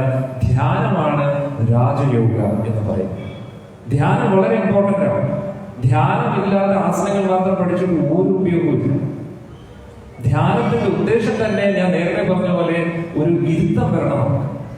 നമ്മൾ ഇരുന്നെങ്കിൽ മാത്രമേ നമ്മുടെ കണ്ണൊക്കെ അടച്ച് ഇങ്ങനെ ഇരിക്കുമ്പോഴേ നമ്മുടെ അകത്തുള്ള ഒരു ശക്തിയെ ഉണർത്താൻ പറ്റും. പക്ഷെ ഇപ്പോഴെന്താണ്, നമ്മൾ പുറം ലോകത്തിലെല്ലാം നോക്കിക്കൊണ്ടിരിക്കുക. അത് കാരണം അകത്തുള്ള ഒരു വസ്തു നമ്മൾ ആക്സസ് ചെയ്യുന്നില്ല. ഇപ്പൊ നമ്മൾ നോക്കുകയാണെങ്കിൽ, നമ്മളൊരു ആഹാരം കഴിക്കുകയാണെങ്കിൽ വായ്ക്കകത്ത് വെച്ചതിന് ശേഷം ഇതിനകത്തൂടെ പോയ ശേഷം അത് എന്താ സംഭവിക്കുന്നത് നമുക്കറിയാം. എന്തെങ്കിലും അപകടം വരുമ്പോഴാണ് ഡോക്ടർ പറഞ്ഞത് ഇത് പ്രവർത്തിക്കുന്നില്ല. പക്ഷെ അത് സത്യം പറയാൻ നമ്മൾ നല്ലതുപോലെ ചവയ്ക്കുന്നത് പോലും. നമുക്ക് നമ്മുടെ ശരീരത്തിൽ അറിയാവുന്ന ഒരേ ഒരു ഇന്ദ്രിയം എന്ന് പറഞ്ഞാൽ നാവിന്റെ രുചി, അത്രയേ ഉള്ളൂ. അതിനുവേണ്ടി മാത്രം നമ്മൾ കഴിച്ചുകൊണ്ടിരിക്കുകയാണ്. പക്ഷെ നമ്മുടെ ഭാരതീയ സംസ്കാരത്തിന്റെ സമ്പത്ത് എന്ന് പറയുന്നത് യോഗ, ധ്യാനം, ഇതൊക്കെയാണ്. ഇതൊന്നും അറിയാത്തത് കൊണ്ടാണ് പലപ്പോഴും ഇന്നത്തെ മോഡേൺ ജനറേഷന് ഇതിലൊന്നും വിശ്വാസം വരാത്തത്. പക്ഷെ ഇതൊക്കെ സയൻസ് അല്ല, ഇത് ഹയർ സയൻസ്. നമ്മൾ വിചാരിക്കുന്ന സയൻസ് എന്ന് പറയുന്ന എല്ലാം ഈ ഗ്രോസ് തലങ്ങളിൽ കളിക്കുകയാണ്. പക്ഷെ ഇത് സൂക്ഷ്മ തലങ്ങളിലുള്ള മെറ്റാഫിസിക്സ് ആണ്. ഫിസിക്സും അല്ല, മെറ്റാഫിസിക്സ് ആണ്. ഇതൊക്കെ അസെൻസ് ചെയ്ത് കഴിഞ്ഞാൽ ഈ ലോകത്തിൽ സത്യം പറഞ്ഞാൽ നമുക്ക് അസാധ്യമായിട്ട് ഒന്നുമില്ല. നമ്മൾ ഈ സീരിയലിലൊക്കെ കാണുന്ന സമയത്ത് ഇങ്ങനെ അസ്ത്രങ്ങൾ സൃഷ്ടിക്കുന്നു മനസ്സിന്റെ ഒരു ചിന്തകൾ കൊണ്ട്. ഇതൊന്നും അസംഭവ്യമായിട്ടുള്ള കാര്യമല്ല. സീരിയലിൽ കാണുമ്പോൾ അസംഭവ്യമായിട്ട് തോന്നും, പക്ഷെ യഥാർത്ഥത്തിൽ ഇത് ചെയ്തിട്ടുണ്ട്. കാരണം നമ്മുടെ ഈ ശരീരം എന്ന് പറയുന്നത് 24 മൂലകങ്ങൾ കൊണ്ട് സൃഷ്ടിച്ചതാണ്. പഞ്ചഭൂതം, കർമ്മേന്ദ്രിയങ്ങൾ, ജ്ഞാനേന്ദ്രിയങ്ങൾ, ഇന്ദ്രിയ വിഷയങ്ങൾ, അതുകൂടാതെ മനസ്സ്, ബുദ്ധി, അഹങ്കാരം. ഇതിന്റെ ഉള്ളിലാണ് നമ്മൾ ഈ ആത്മാവ് ഇരിക്കുന്നത്. അന്നേരം ആത്മാവിന് എത്രത്തോളം മനസ്സിൽ നിയന്ത്രണമുണ്ടോ, എത്രത്തോളം ബോധം ഉയർന്നിരിക്കുന്നോ, അതിനനുസരിച്ച് ഈ 24 മൂലകങ്ങളെ എന്ത് വേണമെങ്കിലും ചെയ്യാൻ പറ്റും. അതുകൊണ്ടാണ് നമ്മൾ നോക്കുമ്പോൾ ചില ഋഷിമാർക്കൊക്കെ പരകായ പ്രവേശം ചെയ്യാൻ പറ്റും. അതുകൂടാതെ ഒരു സ്ഥലത്ത് നിന്ന് ധ്യാനമേഖനായിട്ട് പെട്ടെന്ന് തന്നെ ഹിമാലയത്തിലെത്താൻ പറ്റും. ശങ്കരാചാര്യരെ കുറിച്ച് നമ്മൾ കേട്ടിട്ടില്ലേ, അമ്മ സ്മരിച്ചുടൻ തന്നെ അദ്ദേഹം വീട്ടിലെത്തി. എങ്ങനെ സംഭവിക്കുന്നു? ഇതൊക്കെ കേൾക്കുമ്പോൾ ഇതൊക്കെ കെട്ടുകഥകളായിട്ട് തോന്നും, കാൽപ്പനികമായിട്ട് തോന്നും. പക്ഷെ ഇതൊക്കെ പറ്റുന്നതാണ്. യോഗികൾ എന്ത് ചെയ്യുമെന്ന് ചോദിച്ചു കഴിഞ്ഞാൽ, അവർ അവരുടെ ശരീരത്തിൽ നിന്നും അവരുടെ ആത്മാവിനെ ഊരാൻ പറ്റും. അവരുടെ ആത്മാവല്ല, അവർ തന്നെ. ആത്മാവെന്ന് പറഞ്ഞാൽ ഞാൻ. എന്റെ ആത്മാവ് നമുക്ക് പറയാൻ പറ്റില്ല, എന്റെ മനസ്സെന്ന് പറയാം, എന്റെ ശരീരം എന്ന് പറയാം. പക്ഷെ എന്റെ ആത്മാവെന്ന് പറയുന്നത് തെറ്റാണ്. കാരണം നമ്മൾ തന്നെയാണ് ആത്മാവ്. സംസ്കൃതത്തിൽ ആത്മാ എന്ന് പറഞ്ഞാൽ ഞാൻ എന്നാണ്. അന്നേരം അവർക്ക് അവരുടെ യോഗബലം വെച്ച് ആ 24 മൂലകങ്ങളിൽ നിന്നും അവരെ പിൻവലിപ്പിക്കാൻ പറ്റും. പിൻവലിപ്പിച്ചതിന് ശേഷം അവരുടെ ആ മനസ്സിന്റെ നിയന്ത്രണം കൊണ്ട് ഈ 24 മൂലകങ്ങളെ അവർക്ക് നിയന്ത്രിക്കാൻ പറ്റും. ഈ 24 മൂലകങ്ങളെ വേറൊരു സ്ഥാനത്തേക്ക് ഷിഫ്റ്റ് ചെയ്യും. എന്നിട്ട് ഇവർ അവരുടെ മനസ്സ് ഉപയോഗിച്ച് അവിടെ എത്തും. എന്നിട്ട് അവിടെ വീണ്ടും അസംബ്ലി നടക്കും. അങ്ങനെയാണ് ഷിഫ്റ്റിംഗ് നടക്കുന്നത്. ഇതൊക്കെ കേൾക്കുമ്പോൾ കാൽപ്പനികമായിട്ടുള്ള കഥയായിട്ട് തോന്നും. പക്ഷെ ഇങ്ങനെയാണ് യോഗികൾ ചെയ്യുന്ന ഓരോ കാര്യങ്ങൾ.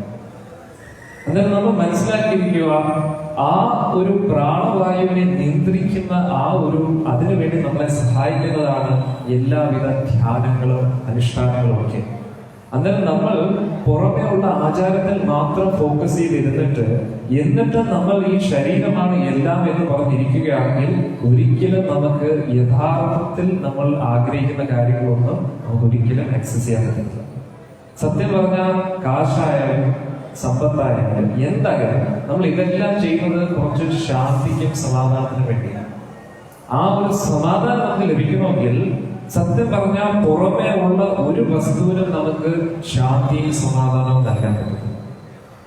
കാരണം ശാന്തി മനസ്സമാധാനം, മനസ്സ് സമാധാനമായിട്ടിരിക്കണം. മനസ്സിപ്പോ ചഞ്ചലമായിട്ട് ഓടിക്കൊണ്ടിരിക്കുകയാണ്. മനസ്സ് ചിലപ്പോൾ രജോഗുണത്തിൽ പോകുന്നു, മനസ്സ് ചിലപ്പോൾ തമോഗുണത്തിൽ പോകുന്നു. പക്ഷെ ഈ തമോഗുണത്തിൽ നിന്നും രജോഗുണത്തിൽ നിന്നും മനസ്സിനെ ഉയർത്തിപ്പിടിച്ച് സത്വഗുണത്തിൽ ഉറച്ചു നിർത്തണം. സത്വഗുണത്തിൽ ഉറച്ച് മനസ്സ് നിൽക്കുകയാണെങ്കിൽ നമുക്ക് സമാധാനം ലഭിക്കും. വേറെ നമ്മൾ പുറമേ ഉള്ള എന്ത് വസ്തുക്കൾ നമ്മുടെ മനസ്സിന് കൊടുത്താലും ഒന്നും നമ്മളെ തൃപ്തിയാക്കാൻ പോകും. സത്യം പറഞ്ഞാൽ നമ്മൾ ചെയ്യുന്ന എല്ലാ കാര്യവും നമ്മുടെ മനസ്സിന് വേണ്ടിയാണ്. ഇപ്പൊ നിങ്ങൾ നോക്കിക്കഴിഞ്ഞാൽ ഭഗവത്ഗീതയിൽ പറയുന്നുണ്ട്, യുക്ത ആഹാര വിഹാരസ്യ, യുക്തമായിട്ട് ആഹാരം കഴിക്കൂ, യുക്തമായിട്ട് ഉറങ്ങൂ എന്നൊക്കെ പറയുന്നത്. അതിന്റെ അർത്ഥം യുക്തം എന്ന് പറഞ്ഞാൽ എത്രയാണ്? എത്ര ഗ്രാം ആഹാരമാണ് യുക്തമായിട്ടുള്ളത്, അല്ലെങ്കിൽ എത്ര കിലോ ആഹാരമാണ് യുക്തമായിട്ടുള്ളത്? അത് ഓരോ വ്യക്തിക്കും അവരവരുടെ മനസ്സിന്റെ അടിസ്ഥാനത്തിൽ. ചില വ്യക്തികൾക്ക് ഇത്രയും കഴിച്ചാലേ പറ്റൂ. ചില വ്യക്തിയുടെ പ്ലേറ്റ് നിറഞ്ഞിരിക്കണം, മനസ്സ് നിറയണം, കണ്ട് മനസ്സ് തൃപ്തിയാണ്, എങ്കിൽ പിന്നെ കഴിച്ചു. ചില ദിവസമാണെങ്കിൽ അവർക്ക് ഇത്ര കിട്ടിയാലും മതി ചില വ്യക്തികൾക്ക്. അന്നേരം ഓരോ വ്യക്തികൾക്കും അവരവരുടെ മനസ്സിലുള്ള നിയന്ത്രണത്തിനനുസരിച്ചിരിക്കും അവർ കഴിക്കുന്ന ആഹാരമാണെങ്കിലും ഉറക്കമാണ്. ചില വ്യക്തികൾക്ക് 8-10 മണിക്കൂർ ഉറങ്ങിയാലും തൃപ്തി വരത്തില്ല. ചില വ്യക്തികൾക്ക് 2-3 മണിക്കൂർ ഉറങ്ങിക്കഴിഞ്ഞാൽ തൃപ്തിയാവും. അതിന്റെ അർത്ഥം എത്ര ഉറങ്ങുന്നതിന്റെ അടിസ്ഥാനത്തിലല്ല, എത്ര നമ്മുടെ മനസ്സിന് നമുക്ക് നിയന്ത്രണം ഉണ്ടോ അതിന്റെ അടിസ്ഥാനത്തിലിരിക്കും. അതുകൊണ്ടാണ് ഭഗവത്ഗീതയിൽ ഭഗവാൻ പറയുന്നത്, ആരാണോ അവന്റെ മനസ്സിനെ നിയന്ത്രിച്ചിട്ടുള്ളത് ആ മനസ്സ് അവന്റെ ഏറ്റവും വലിയ മിത്രമാണ്. ആരാണോ അവരവരുടെ മനസ്സിനെ നിയന്ത്രിക്കാത്തത് ആ മനസ്സ് അവരുടെ ഏറ്റവും വലിയ ശത്രുവാണ് എന്നാണ് മനസ്സിലാക്കുന്നത്. അതുകൊണ്ടാണ് നമ്മൾ മഹാദേവനെ നോക്കിക്കഴിഞ്ഞാൽ എപ്പോഴും ധ്യാന നിമഗ്നമായിട്ടിരിക്കുക. നമുക്ക് എല്ലാവർക്കും ഒരു പ്രചോദനമാണ്. അദ്ദേഹം സാക്ഷാൽ ഈ ഒരു ഭൗതിക ലോകത്തിന് അപ്പുറത്തുള്ള വ്യക്തിയാണെങ്കിലും അദ്ദേഹം എപ്പോഴും ധ്യാന നിമഗ്നനായിട്ടിരിക്കുക. അതുകൊണ്ടാണ് നമ്മൾ മനസ്സിലാക്കേണ്ടത്, സ്വന്തം ഭാര്യ സതീദേവി ജീവത്യാഗം ചെയ്തിട്ടും ദേവന്മാരെല്ലാം വന്ന് നോക്കുമ്പോൾ മഹാദേവനെ കാണുന്ന എന്ത് കാഴ്ച, എന്ത് ചെയ്തുകൊണ്ടിരിക്കുകയാണ്? 1300 കിലോമീറ്റർ നീളമുള്ള ആ ഒരു വടവൃക്ഷം, അതിന്റെ താഴെ അതിന്റെ വടവൃക്ഷത്തിന്റെ വ്യാപ്തിയും ഏകദേശം 1000ഓളം കിലോമീറ്റർ. അത്രയ്ക്ക് വലിയ വൃക്ഷത്തിന് താഴെ മഹാദേവൻ ഇരുന്നുകൊണ്ട് ഒരു കയ്യിൽ ഇങ്ങനെ രുദ്രാക്ഷം പിടിച്ചിങ്ങനെ ജപിച്ചുകൊണ്ടിരിക്കുകയാണ്, എന്നിട്ട് ഉപദേശം കൊടുത്തുകൊണ്ടിരിക്കുകയാണ്. ആർക്ക് പറ്റും? എന്നാലും നമ്മുടെ ജീവിതവും പല രീതിയിലുള്ള സംഘർഷ നിമിഷങ്ങൾ നമ്മുടെ ജീവിതത്തിൽ. പതറാതെ നിൽക്കണമെങ്കിൽ നമ്മുടെ മനസ്സിനെ നമ്മൾ നിയന്ത്രിക്കണം. അതിനു വേണ്ടിയാണ് നമ്മൾ ക്ഷേത്രങ്ങളിൽ വരുന്നത്. അത് നമ്മൾ മനസ്സിലാക്കിയില്ലെങ്കിൽ സത്യം പറഞ്ഞാൽ, നേരത്തെ ഞാൻ കുംഭമേളയുടെ കാര്യം പറഞ്ഞ ഒരു പ്രയോജനം. ആ കൊച്ചുകുട്ടിയുടെ ഉള്ളിൽ മാലിന്യങ്ങളില്ല. അതുകൊണ്ട് പാർവതിനെയും പറഞ്ഞുടനെ മനസ്സിലായി മുക്താവസ്ഥയിലെത്തി. കാരണം കുട്ടിക്ക് ഉറച്ച വിശ്വാസമുണ്ട് മുക്താവസ്ഥയിൽ എത്തിയെന്ന് പറഞ്ഞ്. അതേപോലെ തന്നെ ഉടൻ തന്നെ അതിന്റെ ഫലം കൊണ്ട്, അതിന്റെ ആ ഒരു വിശ്വാസം ഉണ്ടായത് കൊണ്ട് ആ പാർവതി ദേവിയും മഹാദേവനും ആ കുട്ടിയെ അനുഗ്രഹിക്കുകയും ചെയ്തു. യഥാർത്ഥത്തിൽ മുക്താവസ്ഥയിൽ എത്തുകയും ചെയ്തു. എന്നാലും നമ്മൾ നാമം ജപിക്കുന്നതായാലും ക്ഷേത്ര സന്ദർശനം നടത്തുന്നതായാലും എല്ലാം നമ്മൾ യഥാർത്ഥത്തിൽ വിശ്വാസത്തോടുകൂടി ചെയ്യണം. ഇനി വിശ്വാസം എന്ന് പറയുമ്പോൾ നിരീശ്വരവാദികൾക്കും നിരീശ്വരവാദത്തിൽ കുറച്ച് വിശ്വാസമുണ്ടല്ലോ, അതും ശരിയാണോ? അല്ല. ശാസ്ത്രം അനുസരിച്ച് എന്താണോ പറയുന്നത് അതനുസരിച്ച് ആരാണോ അതിൽ ഉറച്ചു വിശ്വസിക്കുന്നത് അവർക്ക് തീർച്ചയായിട്ടും അതിന്റെ ഫലം ലഭിക്കും. ഇനി നമുക്ക് ആ ശിവാഷ്ടകത്തിലെ ബാക്കിയുള്ള ശ്ലോകങ്ങൾ നോക്കാം. ആദ്യത്തെ ശ്ലോകം നമ്മൾ വായിച്ചു, എത്ര മനോഹരമാണെന്ന് പറഞ്ഞേ. കർപ്പൂരഗൗരം കരുണാവതാരം സംസാരസാരം ഭുജഗേന്ദ്രഹാരം സദാ വസന്തം ഹൃദയാരവിന്ദേ ഭവം ഭവാനി സഹിതം നമാമി. അടുത്ത ശ്ലോകം എന്താണ്? നമോ നമസ്തേ ത്രിദശേശ്വരായ ഭൂതാദിനാഥായ മൃദായ നിത്യം ഗംഗാതരംഗോത്തിതബാലചന്ദ്ര ചൂഡായ ഗൗരീ നയനോത്സവായ. ഗൗരിയുടെ നയന ഉത്സവമാണ് മഹാദേവൻ നടത്തുന്നത്. കണ്ണുകളുടെ ഉത്സവമാണ് മഹാദേവൻ. പാർവതി ദേവി മിക്ക പുരാണങ്ങൾ നമ്മൾ നോക്കുകയാണെങ്കിൽ പാർവതി ദേവിയും മഹാദേവനുമായിട്ടുള്ള ഒരു സംവാദമാണ്. എന്തുകൊണ്ട്? പാർവതി ദേവി എന്തെങ്കിലും ചോദിക്കുമ്പോൾ മാത്രമേ മഹാദേവൻ എപ്പോഴും ഉത്തരം പറയൂ. മഹാദേവൻ എപ്പോഴും ഇങ്ങനെ ധ്യാന നിലനിലായിട്ടിരിക്കും. അന്നേരം പുരാണങ്ങളെ കുറിച്ച് എന്തെങ്കിലും ഒരു സംശയമൊക്കെ പാർവതി ദേവി വന്ന് ചോദിക്കുമ്പോഴാണ് മഹാദേവൻ കണ്ണു തുറന്ന് എന്തെങ്കിലുമൊക്കെ സംസാരിക്കുന്നത്. അന്നേരം ആ കണ്ണു തുറന്ന് മഹാദേവൻ ഇങ്ങനെ സംസാരിക്കുമ്പോൾ പാർവതി ദേവി ഇങ്ങനെ ആ മഹാദേവന്റെ ആ സൗന്ദര്യമൊക്കെ ഇങ്ങനെ ആസ്വദിച്ചുകൊണ്ടിരിക്കും. ആ അധരപത്മങ്ങളിൽ നിന്ന് വരുന്ന ആ സുന്ദരന്റെ ആ ഒരു സുന്ദര വചനങ്ങൾ അത് കേട്ടുകൊണ്ട് സുന്ദരി ഇങ്ങനെ ആസ്വദിച്ചുകൊണ്ടേയിരിക്കും. അതാണ് പറയുന്നത് ഗൗരി നയനോത്സവായ. ഒരിക്കൽ മഹാദേവൻ ഇങ്ങനെ ഇരിക്കുന്ന സമയത്ത് പാർവതി ദേവി വന്നിട്ട് ചോദിച്ചു, പതി പരമേശ്വരായ എന്നൊക്കെ പറഞ്ഞിട്ട് ഇങ്ങനെ സംസാരിച്ച് സംശയങ്ങളൊക്കെ ഇങ്ങനെ ചോദിച്ചു തുടങ്ങി. എന്ന് പറഞ്ഞ് വിവാഹത്തിന്റെ സമയത്ത് മാത്രമേ അങ്ങ് കിരീടവും സ്വർണങ്ങളും ഒക്കെ ഇട്ട് കണ്ടിട്ടുള്ളൂ. അതിനുശേഷം എന്താണ് വീണ്ടും പഴയ രൂപത്തിൽ ഭസ്മമൊക്കെ പൂശി ഒക്കെ. അന്നേരം പാർവതി ദേവി പറയുകയാണ് ആ പഴയ രൂപത്തിൽ കാണാൻ വലിയ മോഹം. കല്യാണത്തിൽ നിന്ന് പോകുമ്പോഴും മഹാദേവൻ അതേ രൂപത്തിൽ തന്നെയാണ് പോകുന്നത്. എങ്ങനെ ഭസ്മമൊക്കെ പൂശി, പൗഡർ പൂശുന്ന പോലെ ആദ്യം ഭസ്മമൊക്കെ പൂശി, കഴുത്തിലാണെങ്കിൽ വാസുകിയൊക്കെ ഇങ്ങനെയൊക്കെ പോവുകയാണ്. അന്നേരം സാക്ഷാൽ ഭഗവാൻ നാരായണൻ തന്നെ വന്നിട്ട് പറയും ഇങ്ങനെയാണോ കല്യാണത്തിൽ പോകുന്നത് എന്ന് പറഞ്ഞിട്ട് നാരായണൻ തന്നെ അഭിഷേകം ചെയ്ത് മഹാദേവനെ ഒരുക്കുകയാണ്. ആ ഒരു പ്രതിഷ്ഠ തമിഴ്നാട്ടിലൊരു ക്ഷേത്രത്തിലുണ്ട്, സുന്ദര സുന്ദരി എന്ന് പറഞ്ഞിട്ട്. മഹാദേവൻ അവിടെ കിരീടമൊക്കെ ധരിച്ച് രാജകീയ രീതിയിൽ നിൽക്കുകയാണ്. അതിനുശേഷം മഹാദേവൻ വീണ്ടും ഇങ്ങനെ തന്നെ. അന്നത്തേക്ക് പാർവതി ചോദിച്ചു, കഴുത്തിലൊക്കെ ഈ അസ്ഥികൂടത്തിന്റെ മാലയല്ലേ, എന്തിനാണ് ഇതൊക്കെ മാറ്റി വെച്ചൂടെ? അന്നത്തേക്ക് മഹാദേവൻ ചിരിച്ചിട്ട് പറഞ്ഞു, ദേവി ഇതെല്ലാം അവിടുത്തെ ശിരസാണ്. ദേവി അത്ഭുതപ്പെട്ടു, എന്റെ ശിരസോ, ഇതെങ്ങനെ ഇവിടെ എന്ന് പറഞ്ഞ് ഓരോ ജന്മത്തിലും എന്നെ പതിയായിട്ട് ലഭിക്കാൻ വേണ്ടി അങ്ങ് തപസ് അനുഷ്ഠിച്ചിരുന്നു. ആ തപസ്സിന്റെ ആ ഒരു ജന്മത്തിൽ എന്നെ പതിയായിട്ട് ലഭിക്കാൻ നിനക്ക് പറ്റിയില്ല. പക്ഷെ നീ എനിക്ക് വേണ്ടി എടുത്ത ആ ത്യാഗം, അതിന്റെ ഓർമ്മയ്ക്കായിട്ട് ഞാൻ ഈ മാല ഇട്ടിരിക്കുകയാണ്. ഉടൻ തന്നെ ദേവിയുടെ കണ്ണീര് വന്നു. എന്നിട്ട് പറഞ്ഞ അങ്ങയുടെ ശിരസ് എനിക്ക് തരണം, തലയോടൊക്കെ ഞാൻ അത് മാലയായിട്ട് ചാർത്താൻ പോവുകയാണ്. അന്നേരം മഹാദേവൻ പറഞ്ഞിട്ട് എനിക്ക് മരണമില്ല എന്ന് പറഞ്ഞു. അന്നേരം എനിക്ക് മരണമുണ്ടോ? അന്നേരത്തേക്ക് പറഞ്ഞ ആ മരണാവസ്ഥയിൽ നിന്ന് മുക്തയാകണമെങ്കിൽ നമ്മൾ ഭാഗവതം കേൾക്കണം എന്ന് പറഞ്ഞു. ഭഗവാൻ രാമന്റെ നാമം ജപിക്കണം എന്നൊക്കെ പറഞ്ഞു. അങ്ങനെയാണ് മഹാദേവൻ ഓരോ കാര്യങ്ങളും പറഞ്ഞത്. അങ്ങനെ ഇരിക്കുന്ന ഒരു സമയത്ത് ശുഗം എന്ന് പറയുന്ന ഭക്ത, നമുക്കറിയാം ശുഗദേവ ഗോസ്വാമി ശ്രീമദ് ഭാഗവതം പരീക്ഷിത മഹാരാജാവിന് ഉപദേശിച്ചു കൊടുക്കുന്ന ഈ ശുഗപക്ഷിയാണ് ശുഗദേവ ഗോസ്വാമി. അന്നേരം അദ്ദേഹം ഗോലോക വൃന്ദാവനത്തിൽ നിന്ന് ശ്രീമതി രാധികയുടെ ഒരു ശാപനിമിത്തം താഴോട്ട് തത്തയായിട്ട് ഇങ്ങനെ ഇറങ്ങി വരികയാണ്. അങ്ങനെ വരുന്ന സമയത്ത് കൈലാസത്തിലെത്തി, കൈലാസം വഴി ഇങ്ങനെ പറന്ന് താഴോട്ട് വരുന്ന സമയത്ത് അവിടെ മഹാദേവനെ കണ്ടു. മഹാദേവനും പാർവതി ദേവിയും കൂടെ ഇങ്ങനെ സംസാരിച്ചുകൊണ്ടിരിക്കുന്നു. അന്നേരം മഹാദേവൻ ശ്രീമദ് ഭാഗവതം പറഞ്ഞു കൊടുക്കുകയാണ് പാർവതി ദേവിക്ക്. അന്നേരം ഇത് കേട്ട് അറിയാതെ എന്തു പറ്റി പാർവതി ദേവി എന്ന് ഉറങ്ങിട്ടു. മഹാദേവനാണെങ്കിൽ കണ്ണു അടച്ചുകൊണ്ട് ഇങ്ങനെ പറഞ്ഞുകൊണ്ടിരിക്കുക. അങ്ങനെ രസം ആസ്വദിച്ച് ഇങ്ങനെ പറഞ്ഞുകൊണ്ടിരിക്കുകയാണ്. ഭഗവാന്റെ ഓരോ രൂപത്തെക്കുറിച്ചും ലീലകളെക്കുറിച്ചും ഇങ്ങനെ വർണ്ണിച്ചുകൊണ്ടിരിക്കുകയാണ്. പാർവതി ദേവി ഉറങ്ങിയത് അദ്ദേഹം പറഞ്ഞില്ല, പറഞ്ഞുകൊണ്ടേയിരുന്നു. ഈ ശുഗതത്ത അവിടെ വന്നതിന് ശേഷം ശുഗതത്ത ഇതൊക്കെ കേട്ട് ആസ്വദിച്ചുകൊണ്ടിരിക്കുകയാണ്. അന്നത്തേക്ക് അധികാരമില്ലാതെ പെർമിഷൻ കൊടുക്കാതെ ഒരാൾ വന്ന് കേട്ടുകൊണ്ടിരിക്കുകയാണ് എന്ന് വിചാരിച്ച് അന്നേരം പെട്ടെന്ന് തന്നെ തത്ത ആസ്വദിച്ച് ശബ്ദം പുറപ്പെടുവിച്ചു. അന്നേരം ശബ്ദം കേട്ടപ്പോൾ മഹാദേവൻ വിചാരിച്ചു ഇതാരും പുതിയ ഒരാളെന്ന് പറഞ്ഞ് കണ്ണു തുറന്നപ്പോൾ തത്ത കണ്ടത്. മഹാദേവൻ കുപിതനായി, എന്റെ പെർമിഷൻ ഇല്ലാതെ നീ കേട്ടുകൊണ്ടിരിക്കുകയാണല്ലേ, തൃശ്ശൂർ എടുത്ത് കുത്താനായിട്ട് പോയി. ഉടൻ തന്നെ തത്ത ഓടിയെന്നുള്ളതാണ്. 14 ലോകങ്ങൾ ഓടി. മഹാദേവൻ വിട്ടില്ല. പുറമേ പോയി അവസാനം ആ വ്യാസ മഹർഷിയുടെ ആശ്രമത്തിൽ ജവാലി, വ്യാസ മഹർഷിയുടെ ഭാര്യ ജവാലിക്ക് വ്യാസദേവൻ ഭാഗവതം പറഞ്ഞു കൊടുക്കിയത്. അങ്ങനെ ഭാഗവതം എല്ലാം കേട്ട് അതിൽ മഗ്നയായിട്ടിരുന്ന ജവാലി വാ തുറന്നിരുന്ന് കേൾക്കുകയാണ്. അന്നേരം ശുഗം വിചാരിച്ചു രക്ഷപ്പെടാൻ ഒരു മാർഗവും ഇല്ല, വായ്ക്കകത്ത് തന്നെ കയറാൻ പറഞ്ഞു. വായ്ക്കകത്തോട്ട് ഉടൻ തന്നെ ജവാലി വിചാരിച്ചു അകത്തെന്തോ പോയല്ലോ എന്ന് പറഞ്ഞിട്ട് കിച്ചണിനകത്തോട്ട് കയറി ഓടി.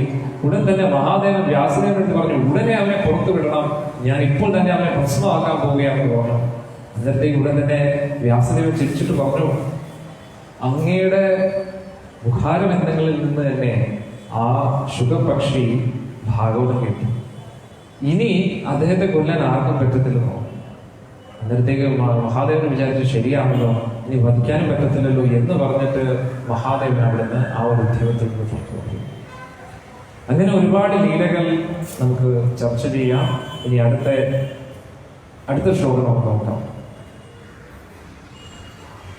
സുതപ്ത ചമകീര ചന്ദ്രനീല പത്മപ്രഭാലാംബുദകാന്തി വസ്ത്രൈ സുനൃത്യരംഗേഷ്ടവരപ്രദായ കൈവല്യനാഥായ വൃഷധ്വജായ. എന്താണ് പറയുന്നത്?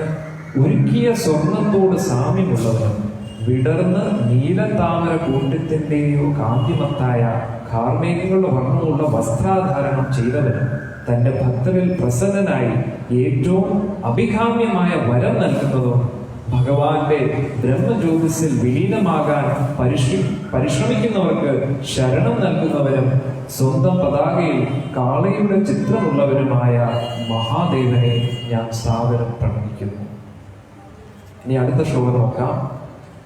സുധാംശു സൂര്യ അഗ്നിവിലോചനേന തമോഭിദേ ജഗത് ശിവായ സഹസ്രശുഭ്രാംശു സഹസ്രരശ്മി സഹസ്ര സഞ്ജിത്വര തേജസ്യാസ്തു. ഇവിടെ എന്താ എഴുതിയിരിക്കുന്നത്? തന്റെ തൃക്കണ്ണാൽ, അത് ആ തൃക്കണ്ണ് മഹാദേവന്റെ സൂര്യനും ചന്ദ്രന്റെയും അഗ്നിയിലെയും സമമാണ്. ഇവിടെ പറയുന്നത് എന്താണ്? തന്റെ തൃക്കണ്ണാൽ പ്രപഞ്ചത്തിലെ അന്ധകാരത്തെ അകറ്റി ജീവജാലങ്ങൾക്ക് ശുഭസൂചന നൽകുന്നവരും ആയിരക്കണക്കിന് സൂര്യചന്ദ്രന്മാരെ പരാജയപ്പെടുത്താൻ ശക്തിയുള്ളവരുമായ മഹാദേവനെ ഞാൻ സാദരം പ്രണമിക്കുന്നു എന്നാണ് പറയുന്നത്. അടുത്ത ശ്ലോകം നോക്കാം. നാഗേശ്വരന്നോജ്വല വിഗ്രഹായ ശാർദൂല ചർമാംശുക ദിവ്യ തേജസേ സഹസ്രപത്രോപരി സംസ്ഥിതായ വരംഗതമുക്തഭുജദ്വയായ. സർപ്പരാജാവായ അനന്തദേവന്റെ രത്നങ്ങളാൽ പ്രകാശിപ്പിക്കുന്ന രൂപമുള്ളവരും പുലിത്തോൽ വസ്ത്രമായി അണിഞ്ഞവരും 1000 ഇതളുകളുള്ള താമരപ്പൂവിന്റെ മധ്യത്തിൽ നിൽക്കുന്നവരും ആരെയും മോഹിപ്പിക്കുന്ന വളകളോട് കൂടിയ മഹാദേവനെ ഞാൻ സാദരം പ്രണമിക്കുന്നു എന്നാണ് പറയുന്നത്. അടുത്ത എന്താണ് പറയുന്നത്? സുനൂപുരാഞ്ജിത പാദപദ്മ ക്ഷരാത്ത ശുദ്ധ ഭൃത്യ സുഖപ്രദായ വിചിത്രരത്നോക വിഭൂഷിതായ പ്രേമാനമേവാദ്യം ഹരോർവീദേവി. തന്റെ ദാസന്മാർക്ക് ആനന്ദം നൽകുന്നവനും മനോഹരമായ ചുവന്ന പാതാളബിന്ദങ്ങളിൽ നിന്ന് അമൃത് ചൊരിയുന്നവരും സമൃദ്ധമായ രത്നങ്ങളാൽ അലങ്കരിച്ചവരുമായ മഹാദേവനെ ഞാൻ സാദരം പ്രണമിക്കുന്നു. ഈ സുദിനത്തിൽ ദയവായി അങ്ങ് ശ്രീ ഹരിയോടുള്ള പരിശുദ്ധ സ്നേഹം കഞ്ഞു തന്നാലും എന്നാണ് പറയുന്നത്. ഇത് നമ്മൾ മനസ്സിലാക്കിയിരിക്കണം. ആരെങ്കിലും വൃന്ദാവനത്തിൽ പ്രവേശിക്കണമെങ്കിൽ പോലും മഹാദേവന്റെ അനുഗ്രഹമില്ലെങ്കിൽ പ്രവേശിക്കാൻ പറ്റത്തില്ല. മഹാദേവൻ വൃന്ദാവനത്തിൽ ഇരിക്കുന്നത് ഗോപേശ്വർ മഹാദേവൻ എന്ന രൂപത്തിലാണ്. ഗോപികളുടെ ഈശ്വരൻ. നമ്മൾ നോക്കിക്കഴിഞ്ഞാൽ ഗോപികമാര് പോലും കാർത്യായനി വ്രതം അനുഷ്ഠിക്കുന്നുണ്ട്, മഹാദേവനെയും ആരാധിക്കുന്നുണ്ട്. കാരണം എന്തെങ്കിൽ മാത്രമേ ആ മഹാദേവന്റെ കൃപാകടാക്ഷം ഉണ്ടെങ്കിൽ മാത്രമേ വൃന്ദാവനത്തിൽ പ്രവേശിക്കാൻ പറ്റൂ. ഇതിനെക്കുറിച്ച് അതിമനോഹരമായിട്ടുള്ള ഒരു ലീല നടന്നിട്ടുണ്ട്. ഒരിക്കൽ നാരദ മഹർഷി ഇങ്ങനെ കൈലാസത്തിലെത്തിയപ്പോൾ മഹാദേവനെ കണ്ടു. അന്നേരം നാരദ മഹർഷി ഇങ്ങനെ ആനന്ദിച്ചിരിക്കുകയാണ്. ഉടൻ തന്നെ മഹാദേവൻ ചോദിച്ചു, എന്താണ് ഇത്രയും ആനന്ദം എന്ന് പറഞ്ഞു. അവിടെ വൃന്ദാവനത്തിൽ രാസലീല തുടങ്ങി. അന്നേരം മഹാദേവൻ പറഞ്ഞു, എനിക്ക് പ്രവേശിക്കാൻ പറ്റുമോ? അന്നേരം മഹാദേവൻ നാരദ മഹർഷി പറഞ്ഞു, അവിടെ ഗോപികമാർക്ക് മാത്രമേ പ്രവേശനമുള്ളൂ. അന്നേരം നമ്മൾ ഒരു ഗോപികയുടെ വേഷം എടുക്കാൻ പറഞ്ഞു. അങ്ങനെ നാരദ മഹർഷി മഹാദേവനോട് എന്ത് ചെയ്തു? ഗോപികാ വേഷം ധരിച്ചു. യമുനെ കുളിച്ചു കഴിഞ്ഞാൽ ആരായാലും ഗോപികാ വേഷം കിട്ടുമെന്നാണ് പറയുന്നത്. ഇപ്പോഴല്ല, നമ്മൾ ആ ഒരു ബോധത്തോടെ ഇപ്പോൾ നമ്മൾ പോയാൽ അവിടെ കാവലായിട്ട് മഹാദേവനും പാർവതി ദേവിയും ഉണ്ട്. അതുകൊണ്ട് വൃന്ദാവനത്തിൽ പ്രവേശിച്ചാലും ആ വൃന്ദാവനത്തിൽ ഇരിക്കേണ്ട ബോധത്തിലല്ല നമ്മൾ പ്രവേശിക്കുന്നതെങ്കിൽ യഥാർത്ഥ വൃന്ദാവനത്തിലല്ല നമ്മൾ പോകുന്നത്. ആ വൃന്ദാവനത്തിന്റെ ഒരു മായാ പ്രതിബിംബത്തെയാണ് നമ്മൾ സ്പർശിച്ചുകൊണ്ടിരിക്കുന്നത്. ഉദാഹരണത്തിന് രാക്ഷസ രാജനായിട്ടുള്ള രാവണൻ സീതാദേവിയെ സ്പർശിക്കാൻ നോക്കിയപ്പോൾ യഥാർത്ഥ സീതയല്ല ലഭിച്ചത്, മായാ സീതയാണ്. അതേപോലെ ഭഗവാന്റെ ധാമം നമ്മൾ അവിടെ ചെല്ലുന്ന സമയത്ത് യഥാരൂപത്തിൽ നമ്മൾ ആ യോഗ്യരല്ലെങ്കിൽ പ്രവേശിക്കുന്ന സമയത്ത് ആ യഥാർത്ഥ വൃന്ദാവനത്തെ അല്ല നമ്മൾ സ്പർശിക്കുന്നത്, മായാ വൃന്ദാവനം. അതാണ്. അന്നേരം മഹാദേവൻ നാരദ മഹർഷി കൂടെ അങ്ങോട്ട് ചെന്നു. എന്നിട്ട് മഹാദേവൻ എന്ത് ചെയ്തു? യമുനയിൽ കുളിച്ചു. ഉടൻ തന്നെ ഗോപികയുടെ രൂപം എടുത്തു. എന്നിട്ട് ഇതിനെക്കുറിച്ച് പണ്ടും ഒരു സംഭവം നടന്നു. കംസൻ ഒരിക്കൽ ഇതിനെക്കുറിച്ച് ബൃഹത് ഭാഗവതാമൃതത്തിൽ പറയുന്നുണ്ട്. ബൃഹത് ഭാഗവതാമൃതം ഗർഗഭാഗവതം ശരി, അതിൽ പറയുന്നുണ്ട്. അന്നേരം കംസൻ എന്ത് ചെയ്തു? ഇതിനെക്കുറിച്ച് ശ്രീമദ് ഭാഗവതത്തിലല്ല, ഗർഗഭാഗവത്തിലാണ് വരുന്നത്. അന്നേരം കംസൻ ഒരുപാട് അസുരന്മാരെ ഇങ്ങനെ ഭഗവാനെ വധിക്കാനായിട്ട് അയച്ചുകൊണ്ടേയിരുന്നു.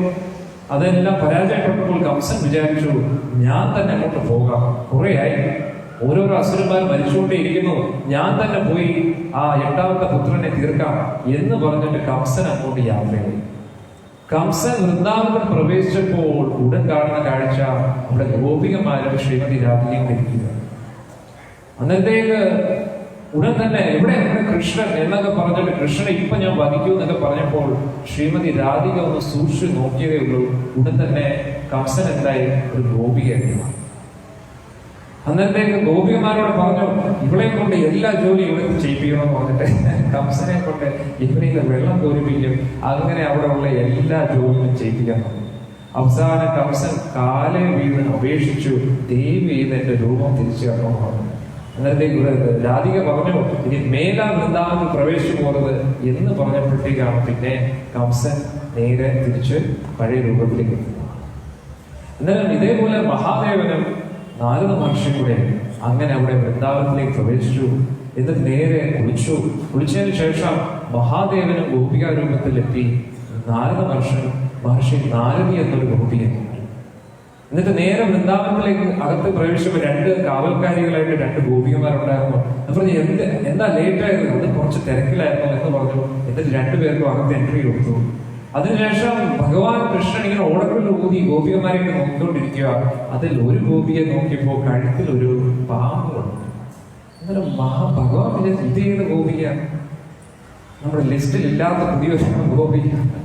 ഉടനെ തന്നെ ഭഗവാൻ അടുത്ത് വിളിച്ചിട്ട് പറഞ്ഞു, ആരാണ്? അന്നേരം മഹാദേവ യഥാർത്ഥ രൂപത്തിൽ വന്നിട്ട് പറഞ്ഞു, ഇത്രയും ടൈറ്റ് സെക്യൂരിറ്റിയിലും അകത്ത് കയറിയതിന്റെ അർത്ഥം നിങ്ങളാണ് യഥാർത്ഥ സെക്യൂരിറ്റി എന്ന് പറഞ്ഞത്. അതുകൊണ്ട് ഇന്നു മുതൽ വൃന്ദാവനത്തിന് കാവലായിട്ട് അങ്ങേപ്പോലെ ഒരു സെക്യൂരിറ്റി ഗാർഡ് ഇല്ല എന്ന് പറഞ്ഞിട്ട് ഗോപേശ്വർ മഹാദേവും പാർവതി ദേവിയും അവിടെ കാവലായിട്ട് നിൽക്കുകയാണ്. അതുകൊണ്ട് അയോഗ്യരായിട്ടുള്ള ആർക്കും വൃന്ദാവനത്തിൽ പ്രവേശിക്കാൻ പറ്റത്തില്ല മഹാദേവന്റെ കൃപയിൽ. അതുകൊണ്ടാണ് ഇന്നത്തെ ഈ ശ്ലോകത്തിൽ നമ്മൾ നോക്കുമ്പോൾ പറയുന്നത്, യഥാർത്ഥ ഭഗവാനോടുള്ള ഒരു പരിശുദ്ധ ഭക്തി അങ്ങ് നൽകണമേ എന്ന് മഹാദേവനോട് പ്രാർത്ഥിക്കുക. ഇതിനെക്കുറിച്ച് യഥാർത്ഥത്തിൽ പൊതുവെ മഹാദേവൻ പറഞ്ഞു കഴിഞ്ഞാൽ പെട്ടെന്ന് നമ്മൾ എന്ത് ചോദിച്ചാലും പെട്ടെന്ന് തന്നെ സത്യമാണ്. പക്ഷെ സത്യം പറഞ്ഞു കഴിഞ്ഞാൽ അത് നമ്മൾ യഥാർത്ഥത്തിൽ മനസ്സിലാക്കണം അതിന്റെ അർത്ഥം എന്താണ്. ഇപ്പൊ ഉദാഹരണത്തിന് നമ്മൾ എവിടെയെങ്കിലും പോകുന്ന സമയത്ത് അതിൻ്റെതായിട്ടുള്ള ഒരു സെക്യൂരിറ്റി ആൾ അവിടെ ഉണ്ടെങ്കിൽ ആ ഒരു മുതലാളിയെ ഡിസ്റ്റർബ് ചെയ്യരുത് എന്നാണ് ആ ഒരു സെക്യൂരിറ്റിയുടെ ഉദ്ദേശമെങ്കിൽ എന്താണ് എന്തെങ്കിലും പറഞ്ഞ് നമ്മളേക്ക് പുറത്തു വരും. പക്ഷെ യഥാർത്ഥത്തിൽ ആ ഉള്ളിലുള്ള വ്യക്തിയായിട്ട് നല്ല അടുപ്പം നമുക്കുണ്ട് എന്ന് മനസ്സിലാക്കുകയാണെങ്കിൽ നമ്മളെ അകത്തോട്ട് പ്രവേശിപ്പിക്കാം. അതുകൊണ്ട് ഞാൻ പറഞ്ഞതിന്റെ അർത്ഥം ഭൗതിക ലാഭേച്ഛയോടുകൂടി നമ്മൾ മഹാദേവന്റെ അടുത്ത് പോവുകയാണെങ്കിൽ പെട്ടെന്ന് കാര്യം നടക്കും. പക്ഷെ നമ്മൾ ഇവിടെ തന്നെ നടക്കും. അതാണ് നമ്മൾ മനസ്സിലാക്കുന്നത്. നമ്മൾ മോക്ഷമാണ് ആഗ്രഹിക്കുന്നതെങ്കിൽ ഭൗതിക ലാഭേച്ഛ ഇല്ലാതെ മഹാദേവനെ പ്രാർത്ഥിക്കണം. പ്രത്യേകിച്ച് ഇന്നത്തെ ശിവരാത്രി യഥാർത്ഥ രീതിയിൽ നമ്മൾ ശിവരാത്രി വ്രതം അനുഷ്ഠിക്കുകയാണെങ്കിൽ, യഥാർത്ഥത്തിൽ നമ്മൾ അദ്ദേഹത്തിന്റെ തൃപ്പാദങ്ങളിൽ നമസ്കരിച്ച് പ്രാർത്ഥിക്കുകയാണ്, എന്താണോ എനിക്ക് ഏറ്റവും നല്ലതായിട്ടുള്ളത് അത് നടക്കട്ടെ മഹാദേവ എന്ന് പ്രാർത്ഥിച്ചിട്ട് നോക്കൂ. ഉടൻ തന്നെ നിങ്ങൾക്ക് മഹാദേവന്റെ അനുഗ്രഹത്താൽ ഒരുപാട് ശാന്തിയും സമാധാനവും ലഭിക്കും. ഒരിക്കൽ പുരാണത്തിൽ ഒരു കഥ പറയുന്നുണ്ട്. ഒരു ഭക്തൻ മഹാദേവനെ പ്രാർത്ഥിച്ചു, മഹാദേവൻ പ്രത്യക്ഷപ്പെട്ടു. അന്നേരം മഹാദേവനോട് ചോദിച്ചു. മഹാദേവൻ പറഞ്ഞു, എന്ത് വരമാണ് വേണ്ടത്? എന്ന് പറഞ്ഞു, കുറെ ഒരു ലിസ്റ്റ് ഉണ്ട് എന്റെ. എന്നിട്ട് പറഞ്ഞു, പക്ഷേ പറയുന്നതിന് മുന്നേ ഒരു കാര്യം ആലോചിച്ചോണം. നിനക്ക് ഞാൻ എന്ത് വരം നൽകുന്നോ അതിനെക്കാട്ടിയും ഒരെണ്ണം കൂടുതലും നിന്റെ അയൽവാസിക്ക് കിട്ടും. അന്നത്തേക്ക് ഒരു ഹാർട്ട് അറ്റാക്ക് പോലെ തോന്നി. അതായത് ഇവിടെ ഒരു വീട് കിട്ടുവാണെങ്കിൽ അയൽവാസിക്ക് എത്ര കിട്ടും? 2 വീട്. ഇവിടെ 1 കിലോ സ്വർണം കൊടുത്തു കഴിഞ്ഞാൽ അയൽവാസിക്ക് 2 കിലോ സ്വർണം കിട്ടും. അന്നേരത്തെ ഇത് ആലോചിച്ചു, ഇനി എന്ത് ആലോചിക്കണം, എന്ത് ചെയ്യണം എന്ന് പറഞ്ഞ അവസാനം ബുദ്ധിപരമായിട്ട് ആലോചിച്ചിട്ട് പറഞ്ഞു, എന്റെ ഒരു കണ്ണിന്റെ കാഴ്ചയ്ക്ക് പൊക്കിക്കണം. അന്നേരം എന്താണ്? അയൽവാസിയുടെ 2 കണ്ണിന്റെ കാഴ്ചയും പോകണം. അന്നേരം ഇങ്ങനെയുള്ള ഭൗതിക ആഗ്രഹം വെച്ച് പോവുകയാണ് മഹാദേവന്റെ അടുത്തെങ്കിൽ എന്താവും? നമ്മൾ ഇവിടെ തന്നെ കിടക്കണം. ഒരിക്കൽ വൃന്ദാവനത്തിൽ ഒരു മഹാശ്രേഷ്ഠനായിട്ടുള്ള ഒരു ബ്രാഹ്മണൻ ഉണ്ടായിരുന്നു. ആ ബ്രാഹ്മണൻ കഠിന തപസ് ചെയ്ത് മഹാദേവനെ പ്രത്യക്ഷപ്പെടുത്തി. അന്നേരം മഹാദേവനോട് ചോദിച്ചു, അദ്ദേഹത്തിന് ജീവിതത്തിൽ ഒരുപാട് ദാരിദ്ര്യമൊക്കെ ഉണ്ടായിരുന്നു. അന്നേരം ദാരിദ്ര്യമൊക്കെ ഉണ്ടായതുകൊണ്ട് മഹാദേവനെ പ്രാർത്ഥിച്ചപ്പോൾ മഹാദേവൻ പ്രത്യക്ഷപ്പെട്ടിട്ട് പറഞ്ഞു, എന്ത് വരമാണ് വേണ്ടത്? എന്റെ ദാരിദ്ര്യമൊക്കെ പോകണം എന്ന് പറഞ്ഞു. എന്നിട്ട് പറഞ്ഞു, ഞാൻ നിനക്ക് ചിന്താമണി രത്നം നൽകാം എന്ന് പറഞ്ഞു. അത് ചിന്താമണി രത്നത്തിന്റെ പ്രത്യേകത എന്ന് പറഞ്ഞു കഴിഞ്ഞാൽ അത് തൊടുന്നതെല്ലാം സ്വർണമായിട്ടുണ്ട്. അന്നേരം പറഞ്ഞു, ഈ ചിന്താമണി രത്നം നീ കൊണ്ടുപോയിക്കോളൂ പറഞ്ഞു. പക്ഷെ ഈ ചിന്താമണി രത്നം ഇപ്പോൾ ഇരിക്കുന്നത് വൃന്ദാവനത്തിലെ സനാതന ഗോസ്വാമിയുടെ കയ്യിലാണ്. അതുകൊണ്ട് നീ സനാതന ഗോസ്വാമിയുടെ അടുത്തേക്ക് ചെല്ലാമോ. അങ്ങനെ ഇദ്ദേഹം അന്വേഷിച്ച ആ സനാതന ഗോസ്വാമിയുടെ അടുത്തെത്തി. അങ്ങനെ അദ്ദേഹത്തോട് പറഞ്ഞു, എനിക്ക് ആ ചിന്താമണി രത്നം വേണം, മഹാദേവൻ എന്നെ പറഞ്ഞു വിട്ടിരിക്കുകയാണ്. അന്നേരത്തേക്ക് പറഞ്ഞു, ദോ ആ ഒരു കുപ്പയുണ്ടല്ലോ, അതിനകത്ത് എടുത്തോണ്ടിരിക്കോളാം. അന്നേരം നേരെ ചെന്നിട്ട് ആ കുപ്പയിൽ നിന്ന് ആ ചിന്താമണി രത്നം എടുത്തിട്ട് ഓടാൻ തുടങ്ങി. അന്നേരം പോകുന്ന സമയത്താണ് അദ്ദേഹം ചിന്തിച്ചത്, ഇത്രയും അമൂല്യമായിട്ടുള്ള രത്നം കുപ്പയിലിട്ടിരിക്കുകയാണ്. അതിന്റെ അർത്ഥം എന്താണ്? ഇതിന്നും അമൂല്യമായിട്ടുള്ള എന്തോ ഇദ്ദേഹത്തിലുണ്ട്. അങ്ങനെ അദ്ദേഹം തിരിച്ചു ചെന്നു. എന്നിട്ട് ചോദിച്ചു, ഈ അമൂല്യമായിട്ടുള്ള രത്നം അന്ന് കുപ്പയിലാണ് ഇട്ടിരിക്കുന്നതെങ്കിൽ ഇതിന്നും അമൂല്യമായിട്ടുള്ളത് എന്താണ് എന്ന് ചോദിച്ചപ്പോൾ പറഞ്ഞു, എങ്കിൽ പറയുന്നു, ഈ ഒരു കുപ്പയിൽ നിന്ന് എടുത്ത ആ രത്നം നേരെ യമുനയിൽ കൊണ്ട് കളയാൻ. അങ്ങനെ അദ്ദേഹം കളഞ്ഞിട്ട് തിരിച്ചു വരൂ, ഞാൻ യഥാർത്ഥ രത്നം നിങ്ങൾക്ക് തരാമെന്ന്. അങ്ങനെ കളഞ്ഞതിന് ശേഷം തിരിച്ചു വന്നപ്പോൾ ഭഗവാന്റെ നാമം പറഞ്ഞു കൊടുക്കുകയാണ്, തിരുനാമജപം. അത് കേട്ട ഉടൻ തന്നെ അദ്ദേഹത്തിന് മനസ്സിലായി, യഥാർത്ഥ രത്നം എന്താണ്? ഭഗവാന്റെ നാമം. ആ ഒരു നാമജപത്തിലൂടെ നമ്മൾ സംസാര സാഗരത്തിൽ നിന്നും മോചനം നമുക്ക് ലഭിക്കും. ശങ്കരാചാര്യ പറയുന്നില്ല, പുനരപി ജനനം പുനരപി മരണം. വീണ്ടും വീണ്ടും നമ്മൾ ജനിച്ചുകൊണ്ടിരിക്കുന്നു, വീണ്ടും വീണ്ടും നമ്മൾ മരിച്ചുകൊണ്ടിരിക്കുന്നു. ഈ സംസാര സാഗരത്തിൽ നിന്ന് നമ്മൾ രക്ഷപ്പെടണം. അതാണ് യഥാർത്ഥത്തിൽ ഉള്ള നമുക്ക് ലഭിക്കുന്ന ഏറ്റവും വലിയ സൗഭാഗ്യം. സാക്ഷാൽ മഹാദേവൻ പോലും പാർവതി ദേവിയായിട്ട് ഇരിക്കുന്നത് സുഖസൗകര്യത്തോടു കൂടിയാണ്. മഹാദേവൻ ഇരിക്കുന്നത് ഏറ്റവും നല്ലൊരു തപസ്വിയായിട്ട്, യോഗിയായിട്ടാണ് ഇരിക്കുന്നത്. അദ്ദേഹത്തിന് ഇതിന്റെ ഒന്നും ആവശ്യമില്ല. എപ്പോഴും വിരക്തി ഭാവത്തിലാണ് മഹാദേവൻ ഇരിക്കുന്നത്. നമുക്ക് എല്ലാവർക്കും പഠിപ്പിച്ചു നൽകുകയാണ് എങ്ങനെ നമ്മുടെ ജീവിതത്തിൽ നമ്മൾ ജീവിക്കണം. എന്റെ അർത്ഥം എന്താണ്? നമ്മൾ കഴുത്തിൽ ഒരു പാമ്പ് വെച്ചുകൊണ്ടിരിക്കണമെന്നാണ്. ഇവിടെ മഹാദേവൻ ഉദ്ദേശിക്കുന്നത് എന്താണ്? ലളിതമായിട്ടുള്ള ജീവിതവും ഉയർന്ന ചിന്താഗതി.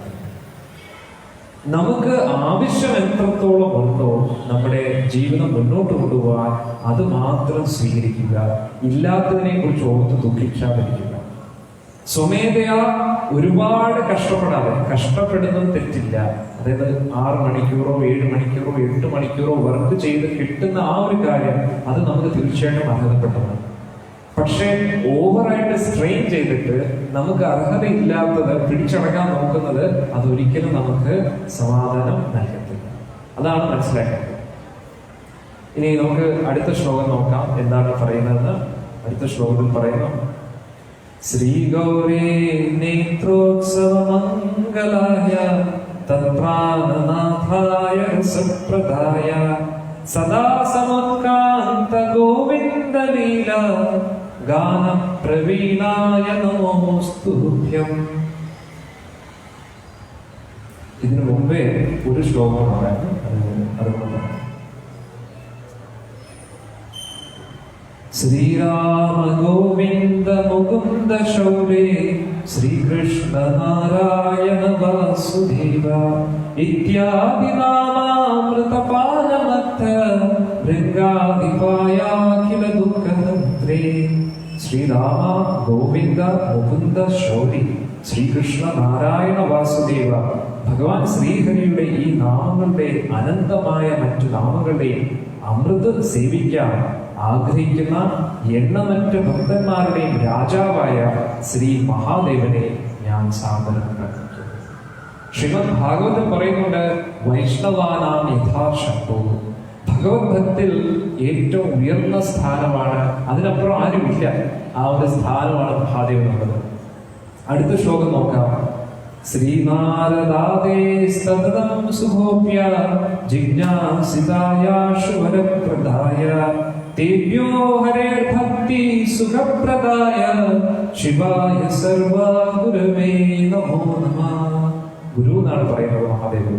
ശ്രീ നാരദ മുനിയും മറ്റു മഹാഋഷിമാരും ആരിൽ നിന്നാണോ ഗുഹ്യമായ ജ്ഞാനം നേടുന്നത്, അതുപോലെ ഏവർക്കും എളുപ്പത്തിൽ വരം നൽകുന്നവനും കൂടാതെ വരം ചോദിക്കുന്നവർക്ക് ഹരിഭക്തി നൽകി എല്ലാം ശുഭമാക്കി മാറ്റുന്നവരും, അങ്ങനെ എല്ലാവരെയും ഗുരുവായി മാറുകയും ചെയ്യുന്ന ശ്രീ മഹാദേവനെ ഞാൻ ആവർത്തിച്ച് പ്രണമിക്കുന്നു എന്നാണ് പറയുന്നത്. ഇനി അടുത്തതാണ് ശ്ലോകം. ശ്രീ ഗൗരി നേത്രോത്സവ മംഗളായ തത്പ്രാണനാഥായ രസപ്രദായ സദാ സമുത്കണ്ഠ ഗോവിന്ദ ലീല ഗാനം പ്രവീണായ നമോസ്തുഭ്യം. ഗൗരിയുടെ നയനങ്ങൾക്ക് ആനന്ദം നൽകുന്നവരും അവൾക്ക് ജീവശക്തി നൽകുന്നവരും ഭഗവാൻ ശ്രീഹരിയുടെ മനോഹരമായ ലീലകൾ ആകാംക്ഷയോടെ സദാസമയം പാടി നടക്കുന്നവരും ആയ മഹാദേവനെ ഞാൻ സാദരം പ്രണമിക്കുന്നു. ഇനി അടുത്തത് എന്താണ്? ഇതിന്റെ ഫലസ്തുതിയാണ്. നിങ്ങളിപ്പോ എല്ലാവരും ശിവാഷ്ടകം കേട്ടു, അതിന്റെ ഫലമാണ് പറയുന്നത്. ഏതത് ശിവാഷ്ടകം അദ്ഭുതം മഹത് ശൃണ്വൻ ഹരിപ്രേമ ലഭേത ശീഘ്രം ജ്ഞാനം ച വിജ്ഞാനം അപൂർവ വൈഭവം യോ ഭാവപൂർണ്ണ പരമം സമാന്തരം. ആരാണ് സ്നേഹത്തോടെയും ശ്രദ്ധയോടെയും കൂടി ഈ ശിവാഷ്ടകം കേൾക്കുന്നത്, അവർക്ക് എളുപ്പത്തിൽ തന്നെ ഭഗവാൻ ശ്രീഹരിയുടെ പ്രേമവും അതീന്ദ്രിയ ജ്ഞാനവും ലഭിക്കും. അതുകൂടാതെ ഈ അതീന്ദ്രിയ ജ്ഞാനത്തിന്റെ സാക്ഷാത്കാരം അത്ഭുതപൂർവമായ ഭക്തിയെ നേടാൻ സാധിക്കും. അതായത് പൊതുവെ നമ്മൾ പലപ്പോഴും കേൾക്കും ജ്ഞാനം ജ്ഞാനം ജ്ഞാനം. പക്ഷെ ആ ജ്ഞാനം വിജ്ഞാനമാകാതെ, അത് സാക്ഷാത്കാരമാകാതെ നമ്മുടെ ജീവിതത്തിൽ മാറ്റം പ്രതീക്ഷിക്കേണ്ട. ഇപ്പൊ ശരീരമല്ല ആത്മാവാണ് നമ്മൾ എത്രയോ പ്രാവശ്യം കേൾക്കും, അല്ലേ? പക്ഷെ നമ്മുടെ പ്രവൃത്തിയിൽ അത് കൊണ്ടുവരാൻ വളരെ ബുദ്ധിമുട്ടാണ്.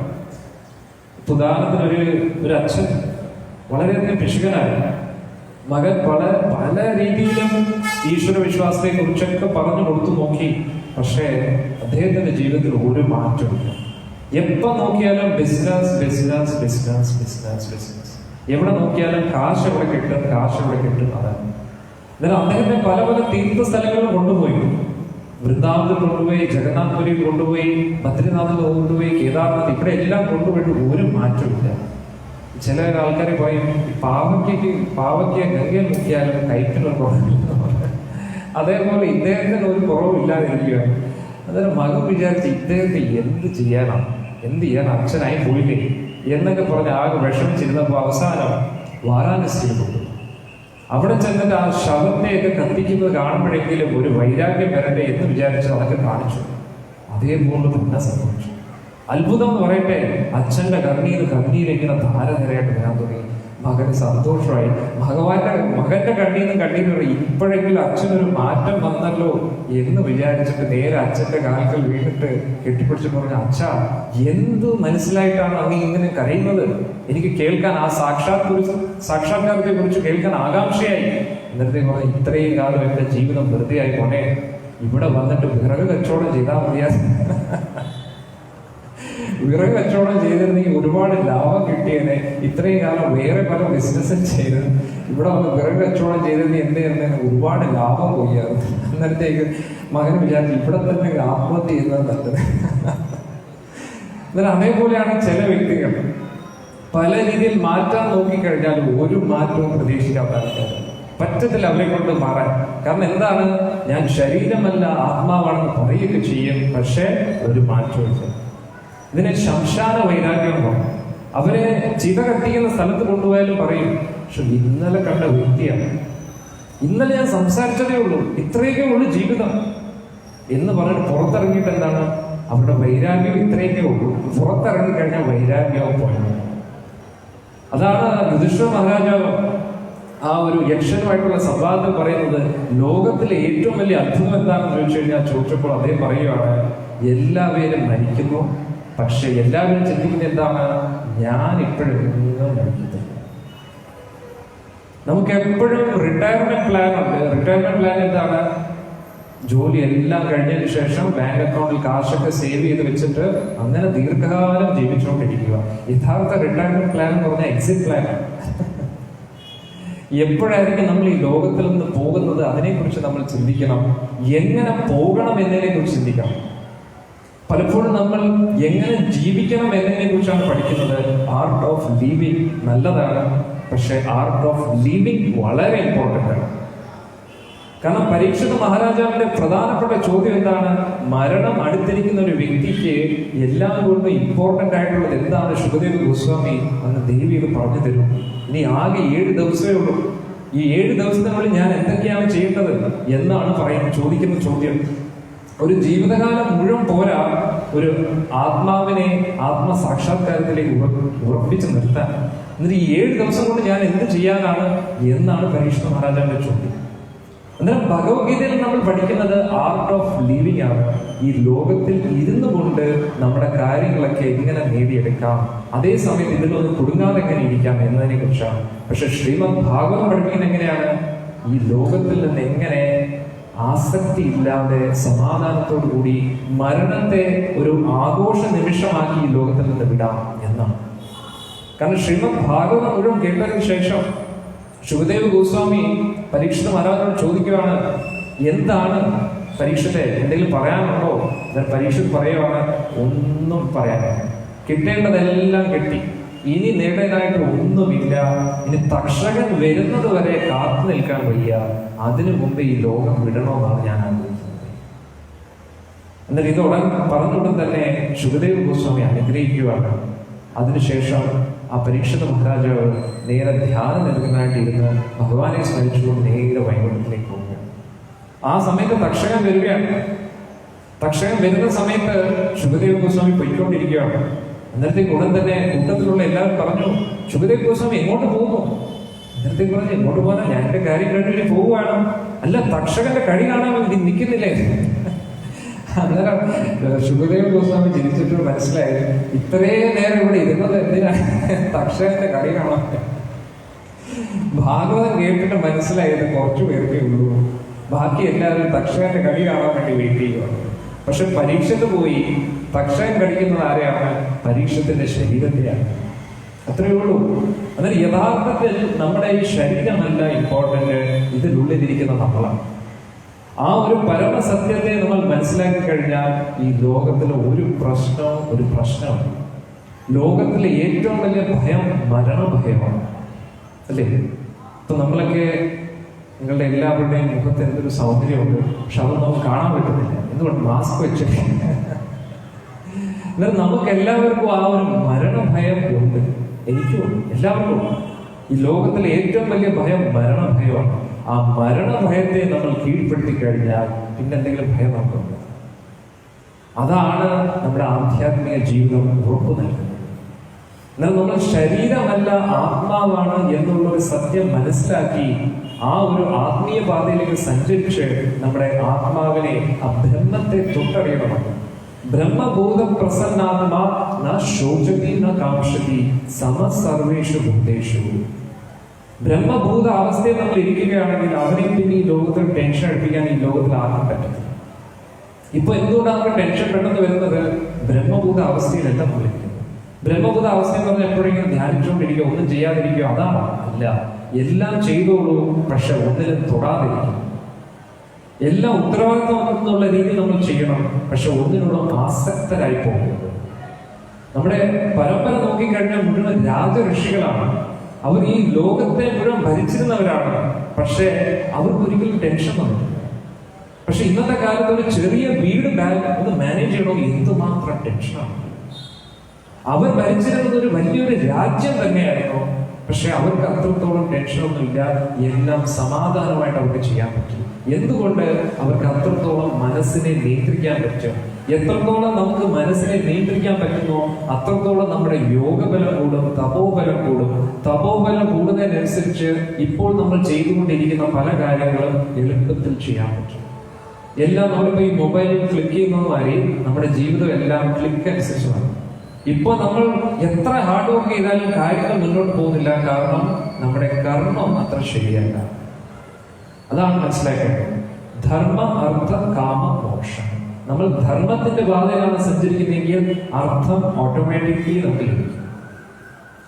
ധാർമ്മികപരമായിട്ടാണ് നമ്മുടെ ജീവിതത്തിൽ അർത്ഥം വരുന്നതെങ്കിൽ ആ അർത്ഥത്തെ അനുഭവിക്കാനുള്ള യോഗം നമുക്ക് ലഭിക്കും.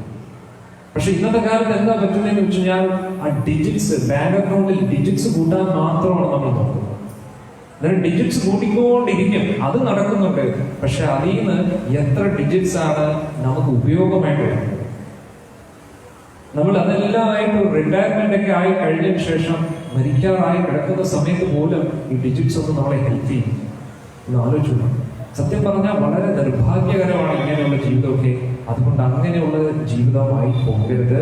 നമ്മൾ ശാസ്ത്രമൊക്കെ പഠിച്ച് അതിന്റെ അടിസ്ഥാനത്തിൽ കൂടുതൽ മുന്നോട്ട് പോകണം. അടുത്ത ശ്ലോകം നമുക്ക് നോക്കാം.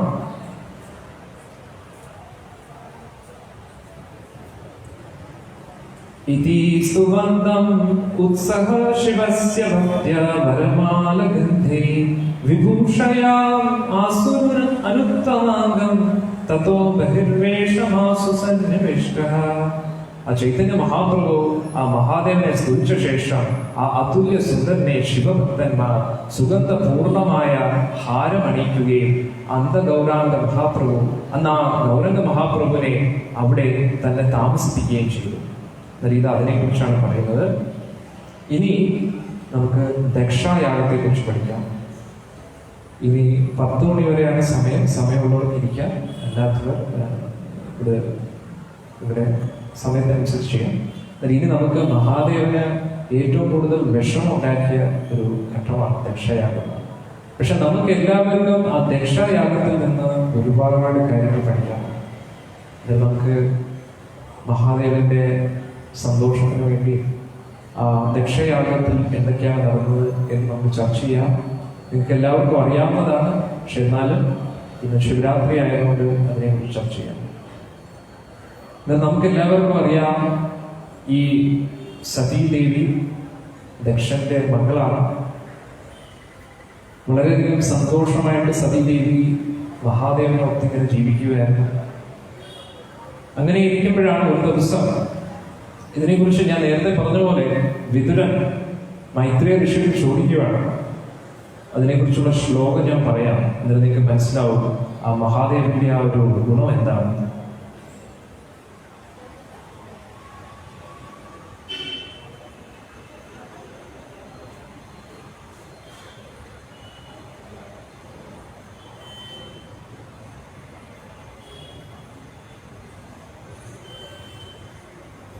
വിതുരൻ മൈത്രേയ ഋഷിയോട് ചോദിക്കുകയാണ്. എന്താണ് ചോദ്യം? വിതുര വാച ഭവേ ശീലവതാം ശ്രേഷ്ഠേ ദക്ഷോ ദുരിതവത്സല വിദ്വേഷം അകരോത് കസ്മാത് അനാദൃത്യാത്മജം സതി. ഈ അമ്മായപ്പനോട് ഇത്രയധികം ആ ഒരു അമ്മായപ്പന് മഹാദേവനോട്, അതായത് ദക്ഷനെ ഉദ്ദേശിച്ചാണ് ഇവിടെ പറയുന്നത്, ദക്ഷന് മഹാദേവനോട് ഇത്രയും വൈര്യം വരാൻ എന്താണ് കാരണം? അതും സതീദേവിയെ ഇത്രത്തോളം ഇഷ്ടപ്പെടുന്ന ആളാണ് ദക്ഷൻ. തന്റെ ഏറ്റവും പ്രിയപ്പെട്ട മകളാണ്. ആ മകളോട് ഇത്രയും വൈര്യം വരാൻ കാരണം എന്നാണ് ചോദിക്കുന്നത്. പിന്നെ അടുത്ത എന്താണ് ചോദിക്കുന്നത്? ഇനി മഹാദേവന്റെ ഗുണങ്ങളെ കുറിച്ച് പറയുന്ന ശ്ലോകമാണ്. ശ്രദ്ധിച്ചു കേൾക്കാം. കസ്തം ചരാചര ഗുരുവും, എല്ലാ ചരാചരങ്ങളുടെയും ഗുരുവാണ് മഹാദേവൻ. നിർവൈരം, മഹാദേവൻ ആരോടും വിരോധമില്ല. ശാന്തവിഗ്രഹം, ശാന്തമായിട്ടിരിക്കുന്നതാണ് മഹാദേവൻ. എപ്പോഴും നിങ്ങൾ ഇവിടെ കണ്ടില്ലേ ചിത്രം, ഇത്ര ശാന്തമായിട്ടിരിക്കും, എപ്പോഴും ഇങ്ങനെ തന്നെയാണ് ഇരിക്കുന്നത്. ആത്മാരാമൻ, എപ്പോഴും ഇങ്ങനെ തന്നെ ആത്മാരാമൻ, ഉള്ളിൽ ആനന്ദിച്ചുകൊണ്ടിരിക്കുകയാണ്. കഥം ദ്വേഷ്ടി ജഗതോ ദൈവതം മഹത്, മുഴുവൻ പ്രപഞ്ചത്തിന്റെയും ദേവനായിട്ടുള്ള മഹാദേവനായിട്ടുള്ള അദ്ദേഹത്തിനെതിരെ ആർക്കെങ്കിലും ദേഷ്യം തോന്നുമോ എന്നാണ് ചോദിക്കുന്നത്. നമുക്ക് നോക്കാം എന്താണ് അതിന് കാരണമായത്. എന്നാൽ ഒരിക്കൽ ആ ഒരു ബ്രഹ്മദേവനാൽ വിളിച്ചു കൂട്ടിയ ആ ഒരു സഭയിൽ എല്ലാവരും ഇരിക്കുമായിരുന്നു. മഹാദേവനോട് ഇരിക്കുന്നുണ്ടായിരുന്നു. ആ സമയത്ത് ദക്ഷൻ ഇങ്ങനെ കയറി വരികയാണ്. ആ ദക്ഷന്റെ തേജസ്സും അതൊക്കെ കണ്ടിട്ട് അറിയാതെ എല്ലാ ദേവന്മാരും എഴുന്നേറ്റ് പോയി. അന്നത്തേക്ക് അവിടെ മഹാദേവനും എഴുന്നേറ്റില്ല, ബ്രഹ്മദേവനും എഴുന്നേറ്റില്ല. ബ്രഹ്മദേവൻ എഴുന്നേക്കാതിരുന്നപ്പോൾ ദക്ഷനൊന്നും തോന്നിയില്ല. പക്ഷെ മഹാദേവൻ എഴുന്നേക്കാത്തപ്പോൾ വലിയ ദേഷ്യം. അന്നേരം മഹാദേവനെ എന്റെ മകളുടെ ഭർത്താവ് എന്നുള്ള നിലയിൽ മാത്രമേ ദക്ഷൻ കണ്ടുള്ളൂ. പക്ഷെ മഹാദേവന്റെ സ്ഥാനം എന്താണെന്ന് ദക്ഷൻ ഒരിക്കലും ചിന്തിച്ചില്ല. അതാണ് ഇത്രയും വലിയൊരു ആപത്തിന് മുന്നോട്ട് കാരണമായി ഭവിച്ചത്. അന്നേരം ഉടൻ തന്നെ വളരെ അധിക്ഷേപ വാക്കുകൾ ദക്ഷൻ പുറപ്പെട്ടു. സത്യം പറഞ്ഞ ഇന്നത്തെ ദിവസം എനിക്ക് പറയാൻ തോന്നില്ല. അത്ര മോശപ്പെട്ട രീതിയിലാണ് മഹാദേവനെ കുറിച്ച് വളരെ മോശമായിട്ട് ദക്ഷൻ സംസാരിക്കുക. അതെല്ലാം കേട്ടിട്ട് മഹാദേവന് വളരെയധികം വിഷമമാണ്. എന്നാൽ നമ്മൾ വിചാരിക്കും ഭഗവാന് ദേവന്മാർക്കൊന്നും വിഷമമില്ലേ? ദേവന്മാർക്ക് വിഷമമില്ല. പക്ഷേ അവർക്ക് അതൊക്കെ സഹിക്കാനും ക്ഷമിക്കാനും പറ്റും. അതായത് നമ്മൾ സാധാരണ രീതിയിൽ റിയാക്ട് ചെയ്യുകയാണെങ്കിൽ അതിൻ്റെ അർത്ഥം എന്താണ്? നമ്മളും അത്ര വലിയ വ്യക്തികളൊന്നുമല്ല. അതാണ് മനസ്സിലാക്കേണ്ടത്. പൊതുവെ ഒരു പഴഞ്ചൊല്ലുണ്ട്, greatness of a person is understood on the basis of how he tolerates provoking situations. നമ്മളെ പ്രകോപിക്കുന്ന സാഹചര്യത്തിൽ നമ്മൾ എങ്ങനെയാണ് റിയാക്ട് ചെയ്യുന്നത്, അതിനനുസരിച്ച് നമുക്ക് മനസ്സിലാക്കാൻ പറ്റും നമ്മൾ എത്രത്തോളം വലിയ വ്യക്തികളാണോ അല്ലെങ്കിൽ ചെറിയ വ്യക്തികളാണോ. ചെറിയ വ്യക്തികൾ എന്ന് പറഞ്ഞു കഴിഞ്ഞാൽ അവര് കാശിന്റെ അടിസ്ഥാനത്തിലല്ല, സ്വത്തിന്റെ അടിസ്ഥാനത്തിലല്ല, അവരെ ദേഷ്യപ്പെടുത്തുന്ന രീതിയിൽ എന്തെങ്കിലും ഒരു സാഹചര്യം, അവരെ ഇൻസൾട്ട് ചെയ്യുന്ന രീതിയിൽ എന്തെങ്കിലും ഒരു സാഹചര്യം വരുമ്പോൾ നമുക്ക് സഹിക്കാൻ പറ്റില്ല. ഉടൻ തന്നെ പൊട്ടിത്തെറിക്കുക, ഉടൻ തന്നെ മനസ്സിലാക്കാം ഇയാൾ ഇത്രയോ.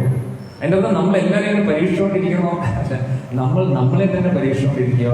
നമ്മൾ എത്രത്തോളം സഹനശീലത, ക്ഷമ നമ്മുടെ എത്രത്തോളം നമ്മൾ സഹിക്കാനും ക്ഷമിക്കാനും മനസ്സിന്റെ ബലം കൂടും. യോഗ എന്ന് പറയുമ്പോൾ ആസനങ്ങൾ മാത്രമല്ല, നമ്മുടെ മനസ്സിനെ നിയന്ത്രിക്കണം. വാച്ചോ വേഗം, മനസ്സാ ക്രോധ വേഗം, ജിഹ്വാ വേഗം, ഉദരോ ഉപസ്ഥ വേഗം. അടിസ്ഥാനപരമായിട്ട് ഈ 6 വേഗങ്ങളെ നമ്മൾ നിയന്ത്രിക്കണമെന്നാണ് രൂപ ഗോസ്വാമി മഹാരാജ് ഉപദേശാമൃതത്തിൽ പറയുന്നത്. അതായത് ഒരു വേഗമുണ്ട് നമ്മുടെ ഉള്ളിൽ. വേഗം എന്ന് പറഞ്ഞാൽ ഒരു ഫോഴ്സ് ഇങ്ങനെ വരും. വാച്ചോ വേഗം, എന്തെങ്കിലും തോന്നുക ഇപ്പൊ ഉടനെ സംസാരിക്കണം എന്ന് പറഞ്ഞിട്ട് നമ്മുടെ നാവിന്റെ അവിടെ വന്നിട്ട് ഒരു തള്ളുണ്ടെങ്കിൽ അല്ലേ, എന്നിട്ട് നമുക്ക് സംസാരിച്ചേ പറ്റും. പക്ഷെ നമുക്ക് ആ നാവിനെ നിയന്ത്രിക്കാൻ പറ്റിക്കഴിഞ്ഞാൽ നമ്മൾ ഏറെക്കുറെ ജയിച്ചു എന്ന് വിചാരിക്കുക. വാച്ചോ വേഗം, വാക്കുകളെ നിയന്ത്രിക്കുക. ആരാണോ അവരുടെ വാക്കുകളെ നിയന്ത്രിക്കാൻ പറ്റുന്നത്, മനസ്സാ വേഗം, മനസ്സിനെ നിയന്ത്രിക്കാൻ എളുപ്പമായിരിക്കും. കൂടുതൽ എന്താ സംഭവിക്കുന്നത് വെച്ച് കഴിഞ്ഞാൽ വാക്കിനെ നിയന്ത്രിക്കാൻ വളരെ ബുദ്ധിമുട്ടായിരിക്കുക. കാരണം എന്തുകൊണ്ടാണ്? കൂടുതൽ നിങ്ങൾ ഈ നോക്കിക്കഴിഞ്ഞാൽ ഈ ലോകത്ത് നടക്കുന്ന എല്ലാ പ്രശ്നത്തിനും കാരണം നമ്മുടെ നാവാണ്. തോന്നില്ല? ഉദാഹരണത്തിന് ഒരു 2 സൈനികർ തമ്മിൽ ഇടയ്ക്കൊരു ബോർഡർ ഉണ്ടായിരുന്നു. ഇത് യഥാർത്ഥം നടന്നതൊന്നും അറിയത്തില്ല, പക്ഷെ കുട്ടിക്കാലത്ത് വായിച്ചൊരു കഥയാണ്. അന്നേരം കുതിരയുടെ ഒരു ലാട അറിയാതെ തെറിച്ച് ഈ എതിര് ആളുടെ ആ ഒരു കുതിരയുടെ ലാടം അപ്പുറത്ത് തെറിച്ചു. അന്നേരം ഉടനെ ഈ സൈനികൻ എന്ത് ചെയ്തു? മതിൽ കടന്ന് അപ്പുറത്ത് കയറി, എന്നിട്ട് ആ ലാടം നോക്കിക്കൊണ്ടിരിക്കുക, എവിടെയാണ്. ഉടൻ തന്നെ എതിർഭാഗത്തുള്ള ആള് ചോദിക്കും, എന്താണ് അവിടെ തപ്പിക്കൊണ്ടിരിക്കുന്നത്? ഉടനെ ഇദ്ദേഹം എന്താണ് പറയണേ? കുതിരയുടെ ലാടം വേണം നോക്കിക്കൊണ്ട്. അങ്ങനെ പറഞ്ഞാൽ പോരെ. ഉടനെ എന്താ ചോദിക്കുന്നത്? നീ ആരാണ് ചോദിക്കാൻ? ഉടനെ അദ്ദേഹം പറയാ, നീ എന്റെ ഭൂമിയിൽ കയറി വന്നിട്ട് എന്നോട് ചോദിക്കുക നീ ആരാണോ ചോദിക്കുക? അങ്ങോട്ടും ഇങ്ങോട്ടുമായി കുന്തമറിഞ്ഞോ ഇങ്ങനെ മനുഷ്യ. ഉടൻ തന്നെ അവിടെയുള്ള ആൾ കേട്ടു, അത് ശരി, നമ്മുടെ സൈന്യത്തെ വധിച്ചു എന്ന് പറഞ്ഞ് അങ്ങോട്ട് യുദ്ധമായി ഇങ്ങോട്ട് യുദ്ധമായി, വലിയ രാജാക്കന്മാർ തമ്മിൽ യുദ്ധമായി, വലിയ നാശനഷ്ടങ്ങൾ. എന്തിനു വേണ്ടി? ഒരു കുതിരയുടെ കാരണത്തിന്. ഇതാണ് നമ്മൾ മനസ്സിലാക്കിയിരിക്കുന്നത്. അന്നേരം നാവിനെ നമ്മൾ നിയന്ത്രിക്കുകയാണെങ്കിൽ സത്യം പറഞ്ഞാൽ നമ്മുടെ വീട്ടിൽ നടക്കുന്ന വലിയ വലിയ പ്രശ്നത്തിന് 90% പരിഹാരമാണ്. രണ്ടുപേരും തമ്മിൽ തർക്കം ഉണ്ടാവുമ്പോൾ ഒരാൾ മിണ്ടാതിരിക്കുക, മറ്റൊരാൾ പറഞ്ഞുകൊണ്ടിരിക്കട്ടെ. ആരെങ്കിലും ഒരാള് ക്ഷമ പരിശീലിച്ചേ പറ്റും. രണ്ടുപേരുടെ ക്ഷമയില്ലെങ്കിൽ പിന്നെ തീർന്നു, അന്ന് തന്നെ എല്ലാം തീരുന്നതാണ്. ആരെങ്കിലും ഒരാള് ക്ഷമയോടുകൂടി ഇരിക്കണം. നമ്മൾ മനസ്സിലാക്കിയിരിക്കുക, മറ്റൊരാള് ഔട്ട് ഓഫ് കൺട്രോൾ ആയിട്ട് ഇരിക്കുകയാണ്, നമ്മൾ സംസാരിച്ചുകൊണ്ടിരിക്കുകയാണ്, നമ്മൾ എന്ത് ചെയ്യുക? കണ്ണടച്ചുകൊണ്ട് ധ്യാന നിരന്തരമായിട്ട് ഇരിക്കുക. എല്ലാം എന്നെ കുറിച്ചല്ല പറയുന്നത് എന്ന് വിചാരിച്ചിരിക്കുക, വേറൊരു ലക്ഷ്യമില്ല. ഇത് എത്രത്തോളം നമ്മൾ കേട്ട് ക്ഷമിച്ചിരിക്കുന്നോ അത്രത്തോളം പ്രശ്നം ഗുരുതരമാകുന്നില്ല. വാച്ചോ വേഗം മനസ്സാണ്. നമ്മൾ വാക്കിനെ നിയന്ത്രിക്കാൻ പഠിക്കുകയാണെങ്കിൽ മനസ്സിന്റെ ചിന്തകളെ നിയന്ത്രിക്കാൻ എളുപ്പമായിരിക്കും. പക്ഷെ പലപ്പോഴും നമുക്ക് പറയാറില്ലേ, ചിന്തകൾ ഇങ്ങനെ വന്നുകൊണ്ടേയിരിക്കുന്നു, എനിക്ക് നിയന്ത്രിക്കാൻ പറ്റുന്നില്ല, രാത്രി ഉറങ്ങാൻ പറ്റുന്നില്ല. ഒരുപാട് ചിന്തകൾ വരുമ്പോൾ നമുക്ക് ഉറങ്ങാൻ പറ്റത്തില്ല. എത്ര സ്ലീപ്പിംഗ് ടാബ്ലറ്റ്സ് കഴിച്ചാലും നമുക്ക് ഉറങ്ങാൻ പറ്റത്തില്ല. കാരണം ചിന്തകളെ ആദ്യം നിയന്ത്രിക്കണം. ചിന്തകൾ ഇല്ലാതിരിക്കുമ്പോഴേ നമുക്ക് ഉറങ്ങാൻ പറ്റും. ചിന്തകൾ ആവശ്യത്തിനനുസരിച്ച് ഉപയോഗിക്കുക, അല്ലെങ്കിൽ എന്താണ്, ആ ചിന്തകളൊക്കെ നമുക്ക് ടെൻഷൻ കൂട്ടിച്ചോണ്ടിരിക്കും. ഒരുപാട് കൂടുതലാവും നമ്മുടെ ടെൻഷനൊക്കെ. എന്നാൽ വാച്ചോ വേഗം മനസ്സാ. വാക്കുകളെ മനസ്സിനെ നിയന്ത്രിച്ചു കഴിഞ്ഞാൽ ക്രോധത്തെ നിയന്ത്രിക്കാൻ വളരെ എളുപ്പമായി. നമ്മുടെ വാക്കുകളെ നിയന്ത്രിക്കാൻ പറ്റുന്നില്ല, മനസ്സിനെ നിയന്ത്രിക്കാൻ പറ്റുന്നില്ല, അതുകൊണ്ട് ക്രോധം എന്താവും? അനിയന്ത്രിതമായിട്ട് പോകുന്നു. ഇതൊക്കെ വളരെ ഇമ്പോർട്ടൻ്റ് ആണ്. എന്നിട്ട് മഹാദേവനെ ഈ ദക്ഷൻ ആവശ്യമില്ലാത്ത കാര്യങ്ങളൊക്കെ ഇങ്ങനെ പറഞ്ഞ അക്ഷേപ വാക്കുകളൊക്കെ ഉപയോഗിച്ചിട്ട് മഹാദേവൻ എന്താണ്? ഒരു അക്ഷരം പോലും വേണ്ടി. പൊതുവെ ഒരു പഴഞ്ചൊല്ലിൽ പറയും, നമ്മളെ കാട്ടിയും ശക്തനായിട്ടുള്ള ഒരു വ്യക്തിയോട് ക്ഷമിക്കുക എന്ന് പറഞ്ഞു കഴിഞ്ഞാൽ അതത്ര വലിയ ധീരത്വമൊന്നും അല്ലേ? അത് പേടി കൊണ്ട് ക്ഷമിക്കുന്നതാണ്. നിന്നെ ഞാൻ ക്ഷമിച്ചിരിക്കുന്നു, അല്ലെങ്കിൽ കഴുത്തു പോകും. അതുകൊണ്ട് അതായത് നമ്മളെ കാട്ടി വളരെയധികം ശക്തനായിട്ടുള്ള ഒരു വ്യക്തിയോട് ക്ഷമിക്കുക എന്ന് പറഞ്ഞാൽ അത് ഭയം കൊണ്ട് ക്ഷമിക്കുന്നതാണ്. അന്നേരം മഹാദേവൻ എന്ന് പറയുന്ന ആരാണ്? ദക്ഷൻ എന്ന് പറഞ്ഞാൽ ഇത്രയേ ഉള്ളൂ. മഹാദേവൻ വിചാരിച്ചു കഴിഞ്ഞാൽ ഇങ്ങനെ പൊടിയാക്കാൻ പറ്റും ദക്ഷനെ. പക്ഷെ മഹാദേവൻ ഒന്നും മിണ്ടാതിരുന്നു കഴിഞ്ഞാൽ അതിന്റെ അർത്ഥം മനസ്സിലാക്കിയിരിക്കുക, എത്ര വലിയ ധീരനാണ് മഹാദേവൻ. എത്രത്തോളം നാവിനെ നിയന്ത്രണം ഉണ്ടെന്ന് നോക്കണം, എത്രത്തോളം ആ ക്രോധത്തെ നിയന്ത്രണം ഉണ്ടെന്ന്. സത്യം പറഞ്ഞാൽ നമ്മൾ എപ്പോഴും പറയും മഹാദേവൻ ക്ഷിപ്രകോപിയാണ്. എവിടെ പോയി മഹാദേവന്റെ കോപം? നമ്മൾ മനസ്സിലാക്കിയിരിക്കുക, സാഹചര്യത്തിനനുസരിച്ചാണ് മഹാദേവൻ കുപിതനാകുന്നത്. ആവശ്യമുണ്ടെങ്കിൽ മാത്രമേ കുപിതനാകത്തുള്ളൂ, അല്ലാതെ എല്ലായിടത്തും കുപിതനാവത്തില്ല മഹാദേവൻ. അപ്പൊ മഹാദേവന് മനസ്സിലായി ഇവിടെ കോപം പ്രകടിപ്പിക്കേണ്ട ആവശ്യമില്ല.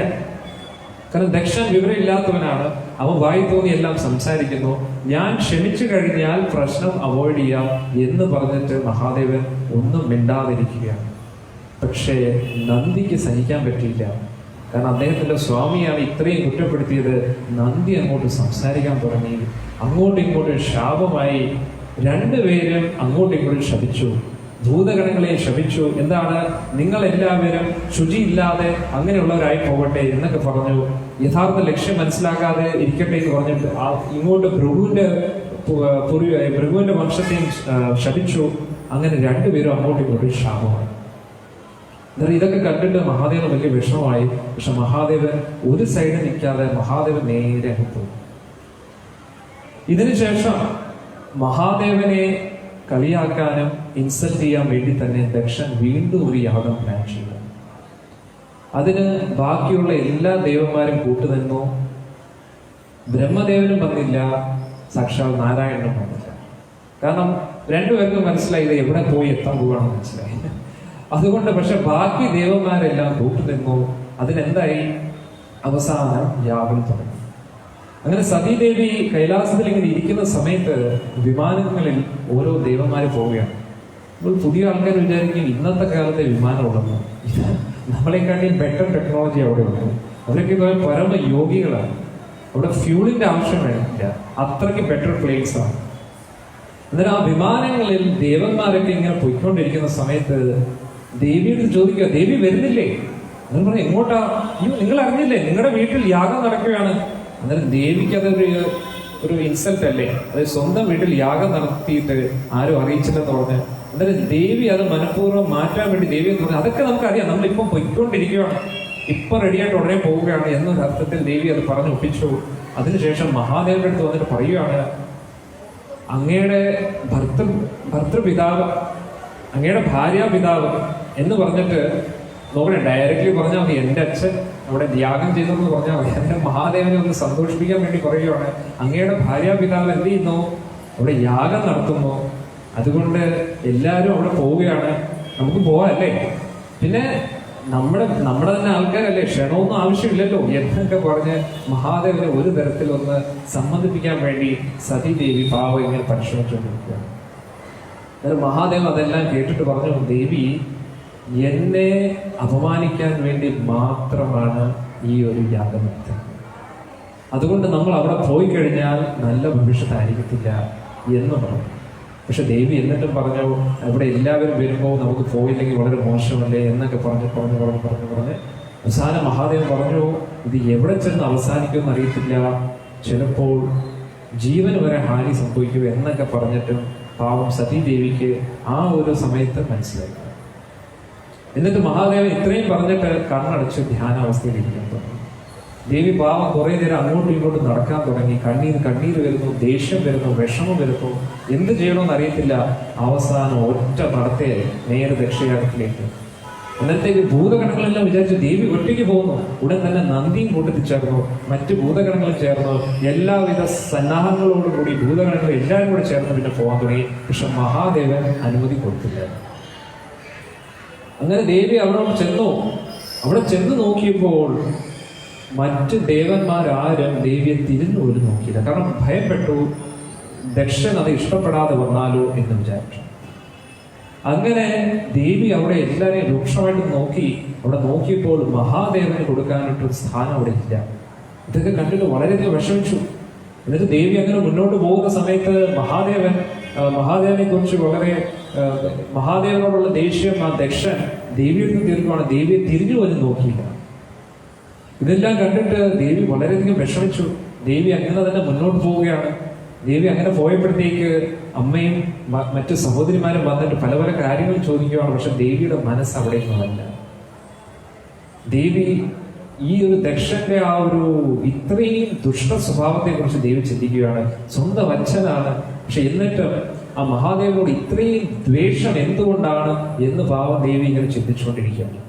അവസാനം ദേവിക്ക് അത് സഹിക്കാൻ പറ്റിയില്ല. ദേവി നേരെ പത്മാസനത്തിൽ അങ്ങോട്ട് ഇരുന്നു, യാഗം നടക്കുന്നതിൻ്റെ അടുത്ത്.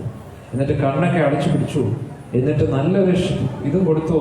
ഇത്രയും ദുഷ്ട സ്വഭാവമായിട്ടുള്ള നിനക്ക് ഇതിൻ്റെതായിട്ടുള്ള ഭവിഷ്യത്ത് അനുഭവിക്കേണ്ടി വരും എന്ന് പറഞ്ഞിട്ട് ദേവി കണ്ണടച്ചിരുന്നു. ധ്യാന അവസ്ഥയിലേക്ക് പോയി പ്രാണവായുവിനെ നിയന്ത്രിച്ച് മൂലാധാര ചക്രത്തിൽ നിന്ന് ആ ഒരു വായുവിനെ നിയന്ത്രിച്ച് ഉയർത്തിക്കൊണ്ട് ആ ഒരു വായുവിനെ ആ ഒരു അഗ്നിയായിട്ട് ആകർഷിപ്പിച്ചു. ആ ജഠരാഗ്നി ശരീരത്തിൽ നിന്നുള്ള ആ അഗ്നിയെ ജ്വലിപ്പിച്ചു. ആ ശരീരം സ്വപ്പം പറഞ്ഞിട്ട് ആ ശരീരം മുഴുവൻ കത്തിച്ചാമ്പുന്നു. ഇത് കണ്ടോടെ തന്നെ എല്ലാവരും ഇതെന്തുവാണ്, തലയിൽ കൈവച്ചു. സാക്ഷാൽ ദേവി ഇവിടെ ജീവത്യാഗം ചെയ്തിരിക്കുകയാണ്, ഇനി എന്ത് സംഭവിക്കും എന്ന് പറഞ്ഞിട്ട് അന്നേരത്തേക്ക് ഭൂതഗണങ്ങൾ പണ്ട് ഇൻസൾട്ട് ചെയ്തപ്പോഴേ ഒരു ചാൻസ് നോക്കിയിരിക്കുക. അന്നത്തേക്ക് പറയും, ഇനി മിണ്ടാതിരിക്കേണ്ട ആവശ്യമില്ല, തൃശൂലമൊക്കെ എടുത്തുകൊണ്ട് അങ്ങോട്ട് ആക്രമണം തുടങ്ങാനുള്ള സമയത്ത് ഭൃഗുമുനി പെട്ടെന്ന് തന്നെ യാഗത്തിൽ നിന്ന് പല ദേവന്മാരെ സൃഷ്ടിച്ചു. ആ ദേവന്മാരെല്ലാവരും ഭൂതഗണങ്ങളെ വളരെ എളുപ്പത്തിൽ തോൽപ്പിച്ചു. എന്നിട്ട് അവരെല്ലാം ചിരിച്ച് കളിയാക്കി. ഇതെല്ലാം വിഷമെല്ലാം സഹിച്ചിട്ട് നേരെ ഭൂതഗണങ്ങൾ വിഷമമായിട്ട് മഹാദേവന്റെ അടുത്ത് എത്തുക. ഇപ്പോൾ മഹാദേവൻ കുപിതനാകുമോ ഇല്ലയോ? അദ്ദേഹത്തെ ഇൻസൾട്ട് ചെയ്തപ്പോൾ മഹാദേവൻ ഒന്നും വേണ്ടിയില്ല. എല്ലാത്തിനും ഒരു ലിമിറ്റില്ല അല്ലേ? ഇത്രയൊക്കെ ക്ഷമിച്ചിട്ട് എന്താ തെറ്റ് എന്താ ശരിയെന്ന് ഒരു പ്രജാപതിയുടെ സ്ഥാനത്ത് നിൽക്കുന്നവന് മനസ്സിലായില്ലെങ്കിൽ അവൻ തീർച്ചയായിട്ടും ദണ്ഡനത്തിന് അർഹനാണ് എന്ന് മനസ്സിലാക്കിയിട്ട് എന്ത് ചെയ്തു? മഹാദേവന്റെ അടുത്ത് ഇതൊക്കെ പറഞ്ഞപ്പോൾ ആ ധ്യാന അവസ്ഥയിൽ നിന്ന് മഹാദേവൻ കണ്ണു തുറന്നു. വേണമെങ്കിൽ മഹാദേവന് സ്വയം വന്ന് യുദ്ധത്തിൽ പങ്കെടുക്കാവുന്നതാണ്. പക്ഷെ മഹാദേവൻ വിചാരിച്ചു, എന്ത് പറയുന്നില്ല, ചില ആൾക്കാർ പറയത്തില്ല എന്നോട് യുദ്ധം ചെയ്യണമെങ്കിൽ എന്തെങ്കിലും ഒരു ക്വാളിറ്റി എനിക്ക് വേണം. അതേപോലെ നീ നിന്റെ ലോ ക്ലാസ് ബിഹേവിയർ നീ പ്രൂവ് ചെയ്തു, ഇത്രയും താഴ്ന്നവനാണെന്ന് നീ പ്രൂവ് ചെയ്തു, അതുകൊണ്ട് നിന്നോട് ഞാൻ യുദ്ധം ചെയ്യാനും വരത്തില്ല, എന്റെ മുടി മതി എന്ന് പറഞ്ഞ ആ ജഡ അങ്ങോട്ട് കുടയുമ്പോഴും അതിൽ നിന്ന് അതിഘോരമായിട്ടുള്ള വീരഭദ്രൻ വരികയാണ്. എന്നാൽ ഇതിനെക്കുറിച്ച് ശ്രീമദ് ഭാഗവതത്തിൽ പറയുന്നത് സാക്ഷാൽ ഭഗവാന്റെ തന്നെ ക്രോധമാണ് വീരഭദ്രനായിട്ട് വരുന്നത്. മഹാദേവന്റെ ക്രോധമല്ല, ഭഗവാന്റെ ക്രോധം. കാരണം മഹാദേവനെ വേദനിപ്പിച്ചപ്പോൾ ഭഗവാന് സഹിച്ചില്ല. ഭഗവാൻ വിചാരിച്ചു ഇതിന് തക്കതായിട്ടുള്ള മറുപടി ഞാൻ തന്നെ കൊടുക്കണം എന്ന് പറയുന്നതാണ് സാക്ഷാൽ വീരഭദ്രൻ വരുന്നത്. 1000 കൈകളാണ് വീരഭദ്രൻ. വീരഭദ്രന്റെ ആ ഒരു തീറ്റാപ്പല്ലം കണ്ടു കഴിഞ്ഞാൽ പോയി ആള് ബോധം കെട്ട് വീഴും. അത്രയ്ക്ക് ഡേഞ്ചർ രൂപമാണ്. അതായത് ഭഗവാന്റെ രൗദ്ര രൂപം തന്നെ ഇങ്ങനെ പുറത്തു വരികയാണ് വീരഭദ്രനാണെങ്കിൽ. അങ്ങനെ വീരഭദ്രനെ കണ്ടപ്പോഴേ ഭൂതഗണങ്ങൾക്കെല്ലാം വലിയ പ്രചോദനമായി. ഇന്ന് അവന്റെ കാര്യം ഉറപ്പ്, ഇന്ന് തന്നെ തീരും അവൻ എന്ന് തന്നെ വിചാരിച്ചിട്ട് എല്ലാ ഭൂതഗണങ്ങളും കൂടെ ഒന്നിച്ചിരുന്നു. എന്നിട്ട് അവർ യാത്ര ചെയ്തു. അന്നേരം അവിടെ അപശകുനങ്ങളൊക്കെ കാണാൻ തുടങ്ങി. വലിയ കാർമേഘങ്ങളൊക്കെ വരുന്നത്. ഇതെന്തോ യജ്ഞം തീരുന്നതിന് മുന്നേ കാർമേഘങ്ങൾ വന്നല്ലോ. പൊതുവെ യജ്ഞം കഴിഞ്ഞതിന് ശേഷമാണല്ലോ കാർമേഘങ്ങൾ വരുന്നത്. ഇത് നേരത്തെ പറഞ്ഞ ഇത് കാർമേഘമല്ല, അവിടെ ഭൂതഗണങ്ങൾ വരികയാണ്. ഇന്നത്തോടുകൂടി എല്ലാത്തിനും ഒരു തീരുമാനമായി എന്ന് പറഞ്ഞപ്പോഴത്തേക്ക് എല്ലാവരും ഭയപ്പെട്ടു. എല്ലാവരും ഓടാൻ തുടങ്ങി. ദേവന്മാരെല്ലാം അങ്ങോട്ടും ഇങ്ങോട്ടും ഓടാൻ തുടങ്ങി. ഭൂതഗണങ്ങൾ അങ്ങോട്ട് വന്ന് തരിപ്പണമാക്കാൻ തുടങ്ങി മനുഷ്യൻ. സ്ത്രീകൾ ഇരിക്കുന്ന സ്ഥലത്തൊക്കെ പ്രവേശിച്ചു. അവിടെയെല്ലാം അവരെല്ലാം ഒട്ടിച്ച് ബന്ദിയാക്കി. അങ്ങനെ പല പല കാര്യങ്ങൾ അവിടെ യജ്ഞമൊക്കെ അവിടെയൊക്കെ എല്ലാം കൊണ്ടും നശിപ്പിച്ചു എന്നുള്ളത്. എന്നിട്ട് വീരഭദ്രൻ നോക്കുകയാണ് എവിടെയാണ് ആൾക്കാര്. അന്നേരം മഹാദേവനെ കളിയാക്കി സംസാരിച്ചപ്പോൾ, ആദ്യം ദക്ഷൻ കളിയാക്കി സംസാരിച്ചപ്പോൾ ഭൃഗുമുനി താടി ഇങ്ങനെ തടവുകയാണ്. അന്നേരം അതൊക്കെ വീരഭദ്ര ഉടനെ എന്ത് ചെയ്യുന്നറിയാം, താടി പിടിച്ച് വലിച്ച് പിഴുതെടുത്തുന്നുള്ളത്. എന്നിട്ട് വേറൊരാള് കളിയാക്കി ചിരിക്കുകയായിരുന്നു. അവന്റെ പല്ലടിച്ചു പൊട്ടിച്ചു. ഇങ്ങനെ ഓരോ ആൾക്കാരെ എണ്ണി എണ്ണി പകരം ചോദിച്ചു. അവസാനം വീരഭദ്രൻ നേരെ ദക്ഷനെ പൊക്കി. ദക്ഷനെ പൊക്കിയിട്ട് നേരെ അവന്റെ കഴുത്തറക്കാനായിട്ട് തൊട്ടു. കഴുത്തറക്കുന്ന സമയത്ത് അതിതപോബലം ഉള്ളതിനാൽ ആയുധം വെച്ച് കഴുത്തറക്കാൻ പറ്റുന്നില്ല. മന്ത്രബലം ഉപയോഗിച്ചു, മന്ത്രത്തിന്റെ ശക്തി ഉപയോഗിച്ച് കഴുത്തറക്കാൻ നോക്കി, എന്നിട്ടും പറ്റുന്നില്ല. അവസാനം നോക്കിയപ്പോൾ ആ യാഗശാലയുടെ അടുത്ത് തന്നെ ആ ബലിക്കല്ലുണ്ടായിരുന്നു. അവിടെ തന്നെ കഴുത്ത് വെച്ചിട്ട് ഒറ്റയാൾക്ക് തീർന്നു. അതോടുകൂടി തീർന്നു. എന്നിട്ട് ആ ശിരസ് എടുത്ത് നേരെ അഗ്നിയിൽ പൊങ്ങിച്ചു. അതോടുകൂടി യാഗം എല്ലാം തീർന്നു. എന്നിട്ട് ഇതെല്ലാം ഭയപ്പെട്ടിട്ട് ദേവന്മാർ ഇനി നമ്മുടെ കാര്യം എന്താവും എന്ന് പറഞ്ഞിട്ട് അവരെല്ലാം ഓടിച്ചെന്ന് ഇനി മഹാദേവന്റെ കോപം എവിടം വരെ എത്തും എന്നും അറിയാതെ എല്ലാവരും വിഷമിച്ചിരിക്കുമായിരുന്നു. നേരെ അവരെല്ലാവരും ഓടി ബ്രഹ്മദേവന്റെ അടുത്ത് എത്തി. എന്നിട്ട് ബ്രഹ്മദേവന്റെ അടുത്ത് ഇത് പറഞ്ഞപ്പോൾ, ഇത് വലിയൊരു അബദ്ധമാണ് നിങ്ങൾ എല്ലാവരും കാണിച്ചത്. ഇതിന് ഒരേ ഒരു പോംവഴിയുള്ളൂ, മഹാദേവന്റെ തൃപ്പാദങ്ങളിൽ ക്ഷമ ചോദിക്കുക എന്ന് പറഞ്ഞിട്ട് ദേവഗണങ്ങൾ എല്ലാവരും കൂടി ചേർന്ന് കൈലാസത്തിലെത്തുക. അതാണ് നേരത്തെ ഞാൻ വർണ്ണിച്ചിരേക്കാം. ദേവന്മാരെല്ലാവരും ചേർന്ന് മഹാദേവന്റെ അടുത്ത് എത്തുന്ന സമയത്ത് കാണുന്ന കാഴ്ച എന്ന് പറഞ്ഞു കഴിഞ്ഞാൽ 1300 കിലോമീറ്റർ നീളമുള്ള ആ കൈലാസത്തിലെ ആ ഒരു വടവൃക്ഷത്തിന് താഴെ മഹാദേവൻ ഇരിക്കുകയാണ് വീരാസനത്തിൽ. വീരാസനത്തിന്റെ അർത്ഥം എന്താണ്? ഇപ്പോഴൊന്നും എഴുന്നേക്കത്തില്ല, ആ ഒരു ഭാവത്തിലാണ് മഹാദേവൻ ഇരിക്കുന്നത്. അന്നേരം കാലിന് ഇടത് കാല് വലത് കാലിന്മേൽ ഇങ്ങനെ വെച്ചിട്ട് ഒരു കൈ ഇങ്ങനെയും വെച്ച് മറ്റേ കൈയിൽ ഇങ്ങനെ രുദ്രാക്ഷം പിടിച്ചുകൊണ്ട് ഇങ്ങനെ ജപിച്ചുകൊണ്ടിരിക്കുകയാണ്. എന്നിട്ട് സനകാദി ഋഷികൾക്കും നാരദ മഹർഷിയുടെയും ചോദ്യത്തിന് ഉത്തരങ്ങൾ നൽകിക്കൊണ്ടിരിക്കുകയാണ്. അതിമനോഹരമായിട്ടുള്ള ദൃശ്യം. അദ്ദേഹത്തിന്റെ മുഖത്ത് നോക്കുമ്പോൾ ഒരു ടെൻഷനും ഇല്ല. ഭാര്യ പോയൊരു ദുഃഖം ഉണ്ടെങ്കിലും അതൊക്കെ ഒതുക്കിപ്പിടിച്ച് ഭഗവത് ഭക്തിയിൽ വളരെയധികം ഉറച്ചു നിൽക്കുന്ന മഹായോഗിയാണ് മഹാദേവൻ. അങ്ങനെ മഹാദേവൻ ഇങ്ങനെ സ്തുതികളൊക്കെ പറഞ്ഞുകൊണ്ടിരിക്കുമ്പോഴാണ് ദേവന്മാരൊക്കെ അവിടെ എത്തിയിട്ടുള്ളത്. അങ്ങനെ ദേവന്മാർ അവിടെ എത്തിയിട്ട് എല്ലാവരും ക്ഷമ ചോദിക്കുകയാണ്. അന്നേരം മഹാദേവൻ പറഞ്ഞു, എല്ലാവരും ക്ഷമിക്കണമെന്നൊക്കെ പറഞ്ഞപ്പോൾ മഹാദേവൻ പറഞ്ഞു, എനിക്ക് ആരോടും വിരോധമില്ല, പക്ഷേ ഒരു പാഠം പഠിപ്പിക്കണം എന്ന് വിചാരിച്ചിട്ടാണ് ഞാൻ ഇത് കാണിച്ചത്. അതിനെക്കുറിച്ചുള്ള ശ്ലോകം ശ്രീമദ് ഭാഗവതത്തിലുണ്ട്, നമുക്ക് അതൊന്ന് ചർച്ച ചെയ്യാം. മൈത്രേയ ഉവാച ഇത് ജ്ഞേനാനുമീതേന ഭവേന പരിതുഷ്യത അവിദ്യായി മഹാബാഹു പ്രഹസ്യ ശ്രിയതാമിനി. മുനി മൈത്രേയൻ പറഞ്ഞു, ഓ കരുത്തുറ്റ കരങ്ങൾ വിതുര, മഹാദേവൻ അപ്രകാരം ബ്രഹ്മദേവന്റെ വാക്കുകളിൽ അനുനയത്തിലായി അദ്ദേഹത്തിന്റെ അഭ്യർത്ഥനയ്ക്ക് മറുപടിയായി താഴെ കൊടുത്തിട്ടുള്ളത് പോലെ സംസാരിച്ചു. എന്താണ് മഹാദേവൻ സംസാരിക്കുന്നത് നമുക്ക് നോക്കാം.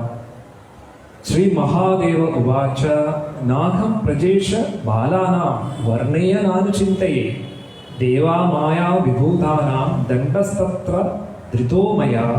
എന്താണ് വിവർത്തനം? മഹാദേവൻ പറഞ്ഞു, എന്റെ പ്രിയ പിതാ ബ്രഹ്മദേവ, ദേവന്മാർ ചെയ്ത തെറ്റുകൾ ഞാൻ കാര്യമായി എടുത്തിട്ടില്ല.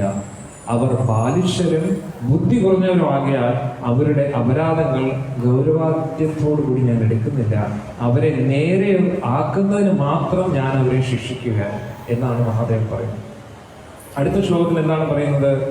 ദക്ഷന്റെ ശിരസ് അഗ്നിക്ക് ഇരയായി ഭസ്മമായി മാറിക്കഴിഞ്ഞതിനാൽ അവൻ ഒരു ആടിന്റെ ശിരസ് അവന് ലഭിക്കും. ഭഗൻ എന്നറിയപ്പെടുന്ന ദേവന് അവന്റെ യജ്ഞവിഹിതം മിത്രന്റെ ദൃഷ്ടികളിലൂടെ ദർശിക്കാൻ കഴിയും. ഇവിടെ മഹാദേവനെ കളിയാക്കിയ സമയത്ത് ഭഗൻ എന്ന് പറയുന്ന ആ ഒരു ദേവൻ രൂക്ഷമായിട്ട് മഹാദേവനെ നോക്കിയിരുന്നു. എന്നാൽ വീരഭദ്രൻ എന്ത് ചെയ്തു?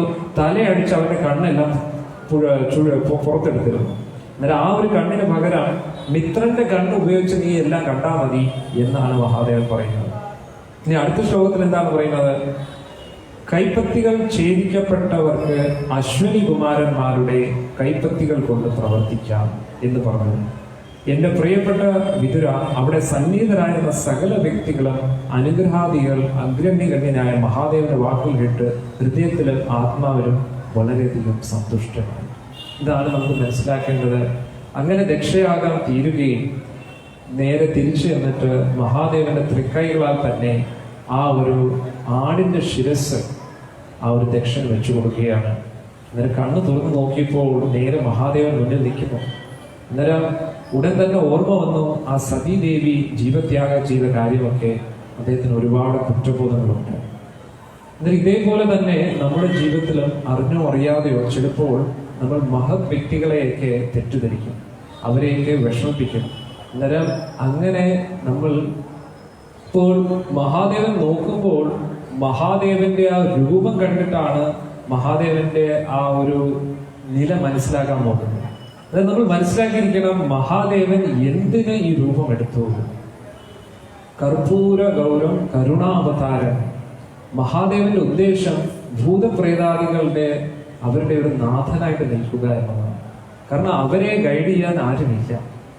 അതിനാൽ അവരെ ആകർഷിപ്പിക്കാൻ വേണ്ടിയാണ് മഹാദേവൻ കരുണാപൂർവം ആ ഒരു ചുടല ഭസ്മമൊക്കെ ശരീരത്തിൽ ധരിക്കുന്നത്. അതുകൂടാതെ മഹാദേവൻ എപ്പോഴും ധ്യാനിക്കുന്ന മൂർത്തി സംഘർഷണ മൂർത്തിയാണ്. എന്നാൽ ആ സംഘർഷനെ ധ്യാനിക്കാൻ വേണ്ടിയാണ് എപ്പോഴും സർപ്പത്തെ ഇങ്ങനെ വെച്ചുകൊണ്ടിരിക്കുന്നത്. അങ്ങനെ ഒരുപാട് കാര്യങ്ങളുണ്ട്. എന്നാൽ മഹാദേവന്റെ ആ ഒരു ശ്രേഷ്ഠമായിട്ടുള്ള ഒരു സ്ഥാനം മനസ്സിലാക്കാതെ മഹാദേവനെ എതിരെ അപരാധം ചെയ്തതുകൊണ്ട് എന്തായി? ദക്ഷന്റെ എല്ലാ ജീവിതവും കുറവായി. എന്നാൽ നേരത്തെ നമ്മൾ പറഞ്ഞതുപോലെ മഹാദേവന്റെ അനുഗ്രഹ കൃപാകടാക്ഷം കൊണ്ട് മാത്രമേ നമുക്ക് മോക്ഷത്തിലേക്ക്, ഉയർന്ന സ്ഥാനത്തിലേക്ക് എത്താൻ പറ്റൂ. ഇതിനെക്കുറിച്ച് മുന്നോട്ട് ശ്രീമദ് ഭാഗവത്തിൽ എടുത്തു പറയുന്നുണ്ട്.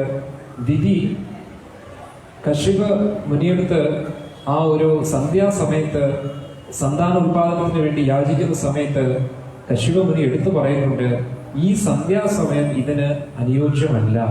കാരണം ഈ സമയത്തിൽ, ഈ ഒരു കാലയളവിൽ മഹാദേവൻ ഭൂതഗണങ്ങളുമായിട്ട് സഞ്ചരിക്കുന്ന സമയമാണെന്ന് പറയുന്നത്.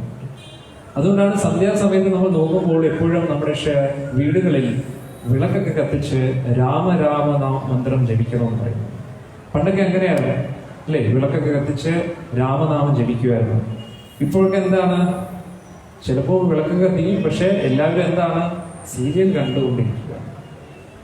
അന്നേരം മഹാദേവൻ വരുമ്പോൾ എന്തായിരിക്കും? എല്ലാവരും സീരിയൽ കണ്ടുകൊണ്ടിരിക്കുന്ന സമയത്ത് മഹാദേവൻ നമ്മുടെ ജീവിതം ഒരു സീരിയലാക്കി അല്ലേ?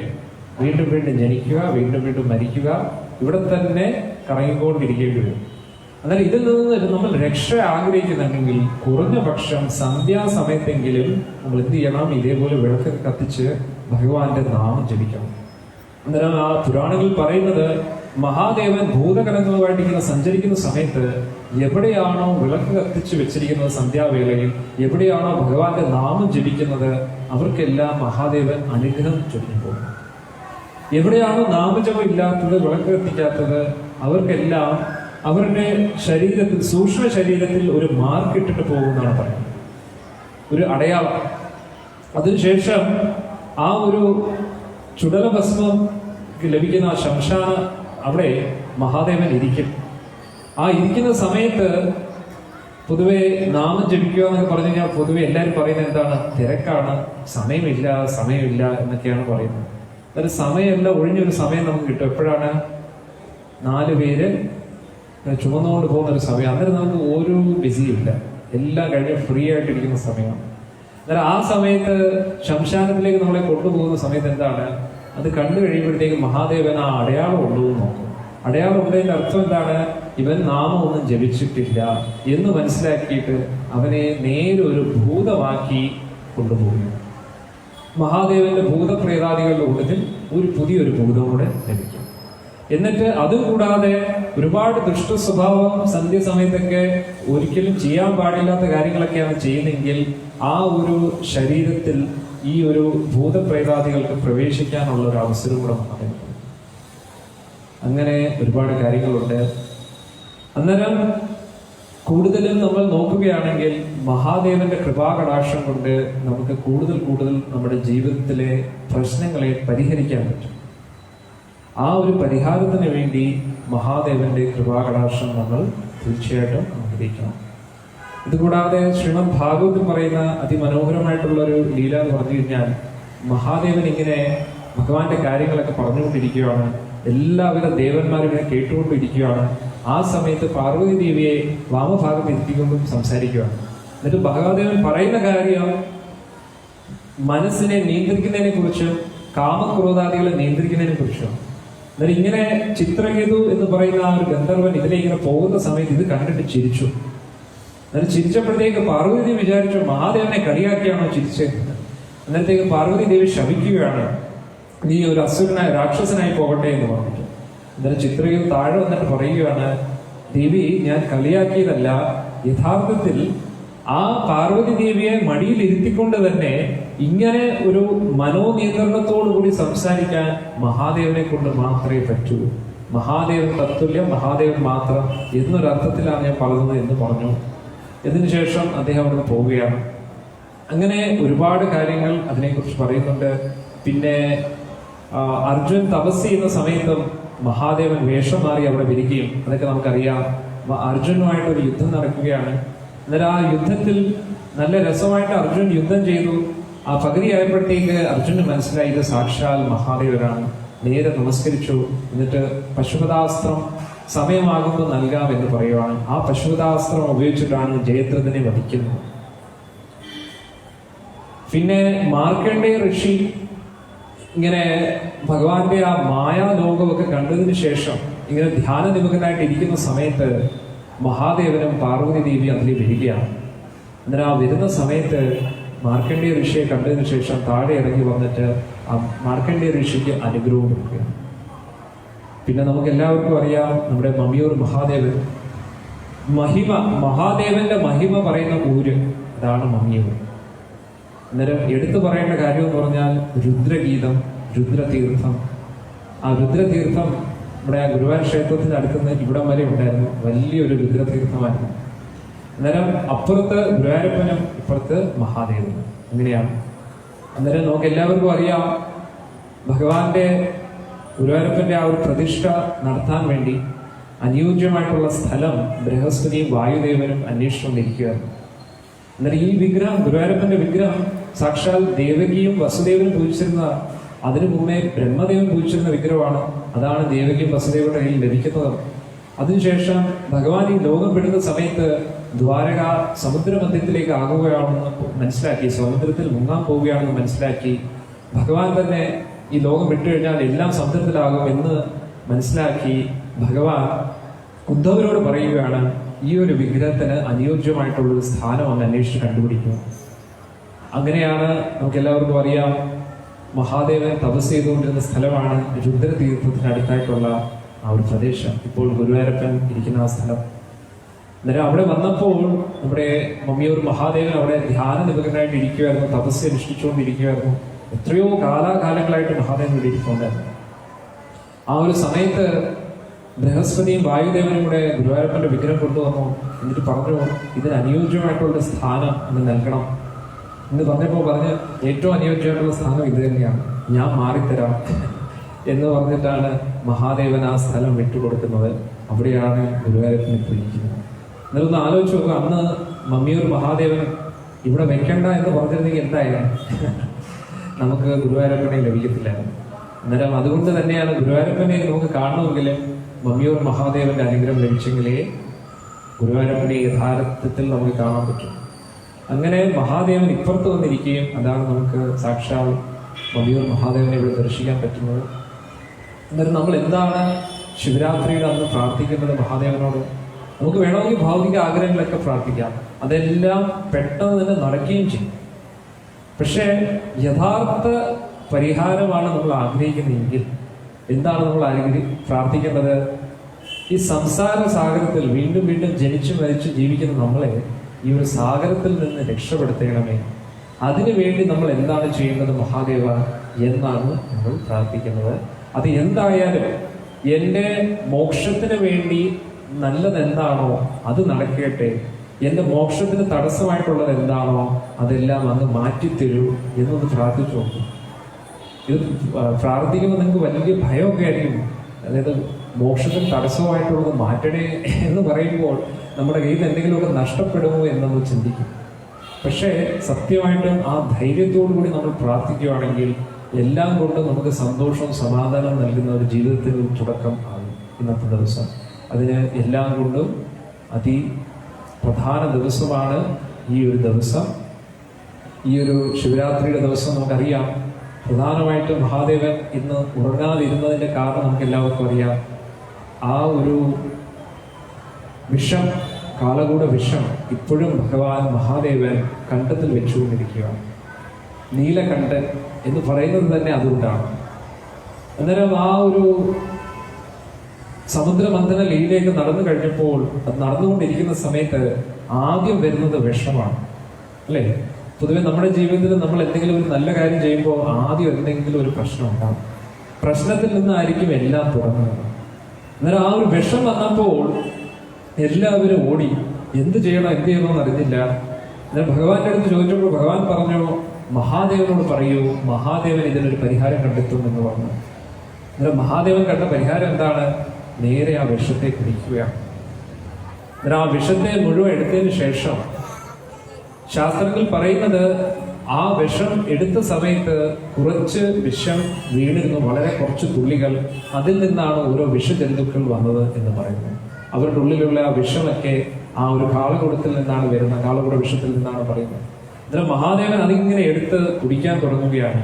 കുടിക്കുന്നതിന് മുമ്പേ ദേവിയെടുത്ത് പറയുവാണ്, ദേവി, ഈ ഒരു വിഷം ഞാൻ കുടിക്കുന്നത് കൊണ്ട് ഭഗവാൻ അതീവ തൃപ്തനാകുമെന്നിൽ. അതുകൊണ്ട് ലോകത്തിന്റെ ഹിതത്തിന് വേണ്ടി ഞാൻ ഈ ത്യാഗം ചെയ്യുകയാണ് എന്ന് പറഞ്ഞിട്ടാണ് മഹാദേവൻ കുടിക്കുന്നത്. ഒന്ന് ആലോചിച്ചു. എന്നാൽ കുടിക്കുന്ന സമയത്ത് നമ്മൾ നല്ല ജ്യൂസോ എന്തെങ്കിലും കുടിക്കുകയാണെങ്കിൽ നല്ലപോലെ കുടിക്കാൻ പറ്റും. ഇത് ജ്യൂസൊന്നും അല്ല, വിഷം. അന്നേരം മഹാദേവന്റെ വായിൽ നിന്ന് പുറത്തു പോരുന്നത് എന്ന് പറഞ്ഞിട്ട് എന്തായി? നേരെ ഭഗവാൻ വാവച്ച് അടച്ചു പിടിക്കുകയാണ്. എന്നിട്ട് അകത്തോട് പോരുത് എന്ന് പറഞ്ഞിട്ട് ദേവി കഴുത്തിന് പിടിക്കുകയാണ്. എന്നിട്ട് ഇന്നത്തെ ഒരു ദിവസം ഉറങ്ങാൻ പാടില്ല എന്ന് പറഞ്ഞിട്ട് മഹാദേവന്റെ സന്തോഷത്തിന് വേണ്ടി ശിവരാത്രി ദിവസം മുഴുവൻ നാമജപവും ഭാഗവത വായനയാണ്. സത്യം പറഞ്ഞാൽ അതൊരു ബുദ്ധിമുട്ടായിട്ട് മഹാദേവന് തോന്നിയില്ല. ചിലപ്പോൾ മഹാദേവന് തോന്നിക്കഴിഞ്ഞ് കാണും, എല്ലാ ദിവസവും ഇങ്ങനെ ശിവരാത്രി ആണെങ്കിൽ കൊള്ളാം. കാരണം എല്ലാ ദിവസവും എല്ലാവരും ഉറങ്ങാതെ മഹാദേവന്റെ ആ ലീലകളും ഭാഗവത്തിൽ നിന്നൊക്കെ സ്തുതിച്ച് മഹാദേവന് ഇഷ്ടപ്പെട്ട നാമവും ജപിച്ചുകൊണ്ടിരിക്കുന്ന ഒരു രാത്രിയാണ് ശിവരാത്രി ദിവസം. പല വ്യക്തികളും പല രീതിയിലാണ് ശിവരാത്രിയിൽ നോക്കുന്നത്. ചില വ്യക്തികൾ എന്ത് ചെയ്യും? കുറച്ച് CD കാസറ്റൊക്കെ മേടിച്ചിട്ട് ചിപ്സും അതുമൊക്കെ മേടിച്ചിട്ട് TV കണ്ടുകൊണ്ടിരുന്നിട്ട് എന്ത് ചെയ്യും? ചിപ്സും കഴിച്ചുകൊണ്ട് ഉറങ്ങാതിരിക്കും. അങ്ങനെയുള്ള ഉറങ്ങാതിരിക്കലല്ല ഉദ്ദേശിക്കുന്നത്. ഉറങ്ങാതിരുന്നുകൊണ്ട് നമ്മൾ എന്ത് ചെയ്യുന്നു ഏതാണ് ഇമ്പോർട്ടൻറ്റ്. ഉറക്കം ഉളച്ചിട്ട് കാര്യമില്ല, നമ്മൾ എന്ത് ചെയ്യുന്നു അതാണ് ഇമ്പോർട്ടൻറ്റ്. നമ്മുടെ ശരീരത്തിന് ഒരുപാട് ബുദ്ധിമുട്ടൊക്കെ ആണെങ്കിൽ ചെയ്യണമെന്നില്ല. പക്ഷേ തീർച്ചയായിട്ടും വർഷത്തിൽ ഒരു ദിവസമെങ്കിലും നമുക്ക് മഹാദേവന്റെ സന്തോഷത്തിന് വേണ്ടി കൊടുത്തില്ല. ഒരു രാത്രിയെങ്കിലും, ഈ ഒരു രാത്രി നമ്മൾ ഉറങ്ങാതെ ഭഗവാന്റെ നാമവും ജപിച്ച് ഭാഗവതമൊക്കെ വായിച്ചിരിക്കുകയാണെങ്കിൽ തീർച്ചയായിട്ടും ഒരു പുതിയ തുടക്കമായിരിക്കും നമ്മുടെ ജീവിതത്തിൽ. ഒരേ ഒരു അഭ്യർത്ഥനയുള്ളൂ, ദയവ് ചെയ്ത് ഭൗതിക ആഗ്രഹങ്ങളൊന്നും ചോദിക്കരുത്. ഭൗതിക ആഗ്രഹങ്ങൾ ചോദിക്കുകയാണെങ്കിൽ ഉറപ്പായിട്ട് അത് നടക്കും. പക്ഷെ അതെങ്ങനെ ഇരിക്കും? ഒരു കോടീശ്വരന്റെ അടുത്ത് എന്നിട്ട് നമ്മൾ 100 രൂപ ചോദിക്കുന്നോളി. വലിയൊരു കോടീശ്വരന്റെ അടുത്ത് എത്തിയിട്ട് നമ്മൾ പോയി 100 രൂപ തരാമെന്ന് പറഞ്ഞു കഴിഞ്ഞാൽ 100 രൂപ കിട്ടും. പക്ഷേ എത്രയോ വലിയ അനുഗ്രഹമാണ് നമ്മളെ കാത്തിരിക്കുന്നത്. ആ ഒരു അനുഗ്രഹം പൂർണ്ണമായിട്ട് നമുക്ക് ലഭിക്കട്ടെ, അതല്ലേ നമ്മൾ ആഗ്രഹിക്കുന്നത്. അല്ലാതെ ചെറുതൊക്കെ കിട്ടിക്കഴിഞ്ഞാൽ എന്താണ്, അത് കഴിയുമ്പോൾ പിന്നെ വീണ്ടും. അന്നേരം ആ ഒരു ശിവരാത്രി വ്രതം പൂർണ്ണമായിട്ടും നല്ല രീതിയിൽ നടക്കാൻ വേണ്ടി ഗണപതിയോട് നമുക്ക് പ്രാർത്ഥിക്കാം, വിഘ്നേശ്വരനോട്. നമ്മുടെ ആ ഒരു ഭക്തിയിൽ വരുന്ന തടസ്സമൊക്കെ മാറ്റി വയ്ക്കാൻ വേണ്ടി, ആ ഒരു പരിശുദ്ധ ഭക്തി മോക്ഷാവസ്ഥയിലേക്ക് എത്താൻ വേണ്ടി തടസ്സങ്ങളെയൊക്കെ മാറ്റാൻ പ്രാർത്ഥിക്കാം. നമുക്ക് എല്ലാവർക്കും അറിയാം, പൊതുവെ മഹാദേവന്റെ ഭക്തരിൽ ഏറ്റവും മുന്നിട്ട് നിൽക്കുന്ന വ്യക്തി നമ്മൾ എപ്പോഴും കേൾക്കുന്നത് ആരാണ്? രാവണനാണ്. പക്ഷെ ഇങ്ങനെ ഒരു ഭക്തൻ എന്ന് പറഞ്ഞാൽ വളരെ മഹാദേവനെ കുറച്ച് ബുദ്ധിമുട്ടിച്ചിട്ടുള്ള വ്യക്തിയാണ്. എന്നാൽ ഒരിക്കൽ കൈലാസത്തിൽ എത്തിയ സമയത്ത് രാവണൻ പാർവതി ദേവിയെ കണ്ടപ്പോൾ ഉടനെ മഹാദേവനോട് ചോദിക്കുകയാണ്, എനിക്ക് തരുമോ പാർവതി ദേവി? ആരെങ്കിലും ചോദിക്കും? ജഗന്മാത, നമ്മുടെ അമ്മയാണ്, ജഗത്പിത മഹാദേവനാണ്. പക്ഷെ ഒരു നാണവും ഇല്ലാതെ രാവണൻ അത് ചോദിച്ചു. എന്നിട്ട് മഹാദേവനാണെങ്കിൽ ദേഷ്യം പോലും പെടാതെ കൊണ്ടുപോയിക്കോളൂ എന്ന് പറഞ്ഞു. ദേവി വിചാരിച്ചിട്ട് എന്തുവാണ്? അതായത് മഹാദേവൻ അത്രത്തോളം ആസക്തി ഇല്ല മഹാദേവൻ. അങ്ങനെ പാർവതി ദേവി രാവണന്റെ പുറകെ പോയിക്കൊണ്ടിരിക്കുകയാണ്. ദേവി അവിടെ വിഷമിച്ച് ടെൻഷൻ അടിച്ചിരിക്കുകയാണ്. അന്നത്തേക്ക് ഭഗവാന് മനസ്സിലായി, ഞാൻ എന്തെങ്കിലും ചെയ്തേ പറ്റൂ എന്ന് പറഞ്ഞ് മഹാദേവൻ അവിടെ ധ്യാനം നൽകുന്നതായിട്ട് ഇരിക്കുന്ന സമയത്ത് ഭഗവാൻ അവിടെ പ്രത്യക്ഷപ്പെട്ടിട്ട് കൊച്ചു ബാലകന്റെ രൂപത്തിൽ എത്തുകയാണ്. എന്നിട്ട് പറഞ്ഞു, എന്താ രാവണ, എന്താ പരിപാടി? അല്ല, പാർവതി ദേവിയെ കൊണ്ട് പോവുകയാണ് പട്ടമഹിഷിയാക്കാൻ വേണ്ടി. അപ്പൊ അന്നേരം നീ കാര്യമൊന്നും അറിഞ്ഞില്ലേ? ഇതല്ല പാർവതി. ഇതല്ല, ആരെങ്കിലും സ്വന്തം ഭാര്യ ഇങ്ങനെ ആരെങ്കിലും കൊടുക്കുമോ? ശരിയാണ്, അതുകൊണ്ട് നിന്നെ പറ്റിച്ചിരിക്കുകയാണ്. യഥാർത്ഥ പാർവതി ദേവി താഴെയാണെന്ന് പറഞ്ഞു. ഇവിടെ മയലോകത്തുണ്ടെന്ന് പറഞ്ഞു, മയദാനവന്റെ ആ ലോകത്തുണ്ടെന്ന് പറഞ്ഞു. അതുകൊണ്ട് ആണല്ലേ എന്ന് പറഞ്ഞപ്പോഴത്തേക്ക് രാവണൻ പാർവതി ദേവി വിട്ടു, പാർവതി ദേവി രക്ഷപ്പെട്ടു. അങ്ങനെ നേരെ രാവണൻ അവിടെ ചെന്ന് നോക്കുമ്പോൾ അതിനിടയിൽ ഭഗവാൻ മെസ്സേജ് കൊടുത്തു, ബ്രഹ്മദേവനോട് പറഞ്ഞിട്ട് മയാദാനവനെ കൊണ്ട് പാർവതി ദേവിയുടെ അതേ അനുരൂപയായിട്ട് ഒരു സ്ത്രീയെ സൃഷ്ടിച്ചു. അതാണ് മണ്ഡോദരി. രാവണൻ വിചാരിച്ചു അതാണ് മണ്ഡോദരി എന്ന് പറഞ്ഞിട്ട് മണ്ഡോദരിയും കൊണ്ടുവരികയാണ്. അതിനുശേഷം ആത്മലിംഗം ചോദിച്ച് വീണ്ടും രാവണൻ പോവുകയാണ്. ആദ്യം പോയത് ആത്മലിംഗത്തിന് വേണ്ടിയാണ്. പക്ഷെ ആത്മലിംഗം ചോദിക്കുന്നതിന് പകരം പാർവതിയെ കണ്ടപ്പോൾ പാർവതിയെ വരുന്നു. അന്നേരം അടുത്ത പ്രാവശ്യം എന്തായി? വീണ്ടും ആത്മലിംഗത്തിന് വേണ്ടി പോയി. അന്നേരം ദേവന്മാരെല്ലാവരും വിചാരിച്ചു ആത്മലിംഗം രാവണനെ സഹിക്കാനേ ബുദ്ധിമുട്ട്, ഇനി ആത്മലിംഗം കൂടെ കിട്ടിക്കഴിഞ്ഞാൽ എന്തായിരിക്കും, വളരെയധികം പ്രശ്നമായിരിക്കും എന്ന് പറഞ്ഞിട്ട് ഇതിനെ മുടക്കണം എന്ന് പറഞ്ഞിട്ട് എന്ത് ചെയ്തു? ഗണപതിയെ ഏർപ്പെടുത്തി. അങ്ങനെ ആത്മലിംഗമൊക്കെ എടുത്തിട്ട് രാവണൻ ആത്മലിംഗം ചോദിച്ചത് മഹാദേവൻ കൊടുത്തു. ആ ആത്മലിംഗവും ധരിച്ചുകൊണ്ട് രാവണൻ ഇങ്ങനെ പോകുന്ന സമയത്ത് പെട്ടെന്ന് തന്നെ ഒരു ബുദ്ധിമുട്ട്, എന്താ പറയുക, ബുദ്ധിമുട്ട് തോന്നി, മൂത്രം ഒഴിക്കണമെന്ന് തോന്നി. അങ്ങനെ ഇരിക്കുന്ന സമയത്ത് രാവണൻ വിചാരിച്ചു ഇത് ആരെ ഏൽപ്പിക്കാനാണ്, താഴെ വെച്ച് കഴിഞ്ഞാൽ അവിടെ നിൽക്കും. ഉടൻ തന്നെ നോക്കിയപ്പോൾ നല്ല സുന്ദരനായിട്ടുള്ള ഒരു ബ്രാഹ്മണ കുട്ടി നിൽക്കുന്നു. അന്നേരത്തേക്ക് പറഞ്ഞ്, എന്താ രാവണൻ, എന്തെങ്കിലും ബുദ്ധിമുട്ടുണ്ടോ? ഇപ്പൊ ഞാൻ ഒരു ബുദ്ധിമുട്ടുണ്ട്, ഇത് തറയെ വെക്കാതെ പിടിക്കാമോ എന്ന് ചോദിച്ചു. പിന്നെന്താ, തറ വെക്കത്തേ ഇല്ല എന്ന് പറഞ്ഞിട്ട് നേരെ കൈകൾ കൊണ്ടു കൊടുത്തു. ആ രാവണൻ അങ്ങോട്ട് പോയതും ഗണപതി അങ്ങോട്ടങ്ങ് വെച്ചു. അത് ഗണപതിയായിരുന്നു. അങ്ങനെ ആത്മലിംഗം അവിടെ പ്രതിഷ്ഠിതമായി. അങ്ങനെ ദേവന്മാർക്ക് വലിയ ആശ്വാസമായി. പിന്നെ ഇതുകൂടാതെ മഹാദേവന്റെ നമുക്ക് എല്ലാവർക്കും അറിയാവുന്ന വേറൊരു ലീല എന്ന് പറഞ്ഞു കഴിഞ്ഞാൽ ഭസ്മാസുരന്റെ ലീലയാണ്. ഭസ്മാസുരനെ വധിക്കുന്ന ആ രംഗം. അന്നേരം ഭസ്മാസുരൻ ഇപ്പോഴത്തെ നമ്മുടെ കേദാർനാഥ ക്ഷേത്രത്തിന്റെ അടുത്ത് വെച്ചിട്ടായിരുന്നു തപസ് ചെയ്തുകൊണ്ടിരുന്നത്. ഓരോരോ അവന്റെ ശരീരത്തിലെ അംഗങ്ങൾ കട്ട് ചെയ്ത് അഗ്നിയിൽ ഹോമിച്ചുകൊണ്ടിരിക്കുകയായിരുന്നു. കൈകൾ കട്ട് ചെയ്തു, കൈ കട്ട് ചെയ്തു, അതിനുശേഷം കാല് കട്ട് ചെയ്തു, ഇനി തലയും കൂടെ ബാക്കിയുള്ളൂ. അവൻ ദേഷ്യം കൊണ്ട് എന്ത് ചെയ്തു? ആ തലയും കൂടെ കട്ട് ചെയ്ത് അതിനകത്ത് ഇടാൻ തുടങ്ങുകയായിരുന്നു. അന്നേരത്തേക്ക് മഹാദേവന് കാരുണ്യം തോന്നി. മഹാദേവൻ മുന്നിൽ പ്രത്യക്ഷപ്പെടുകയാണ്.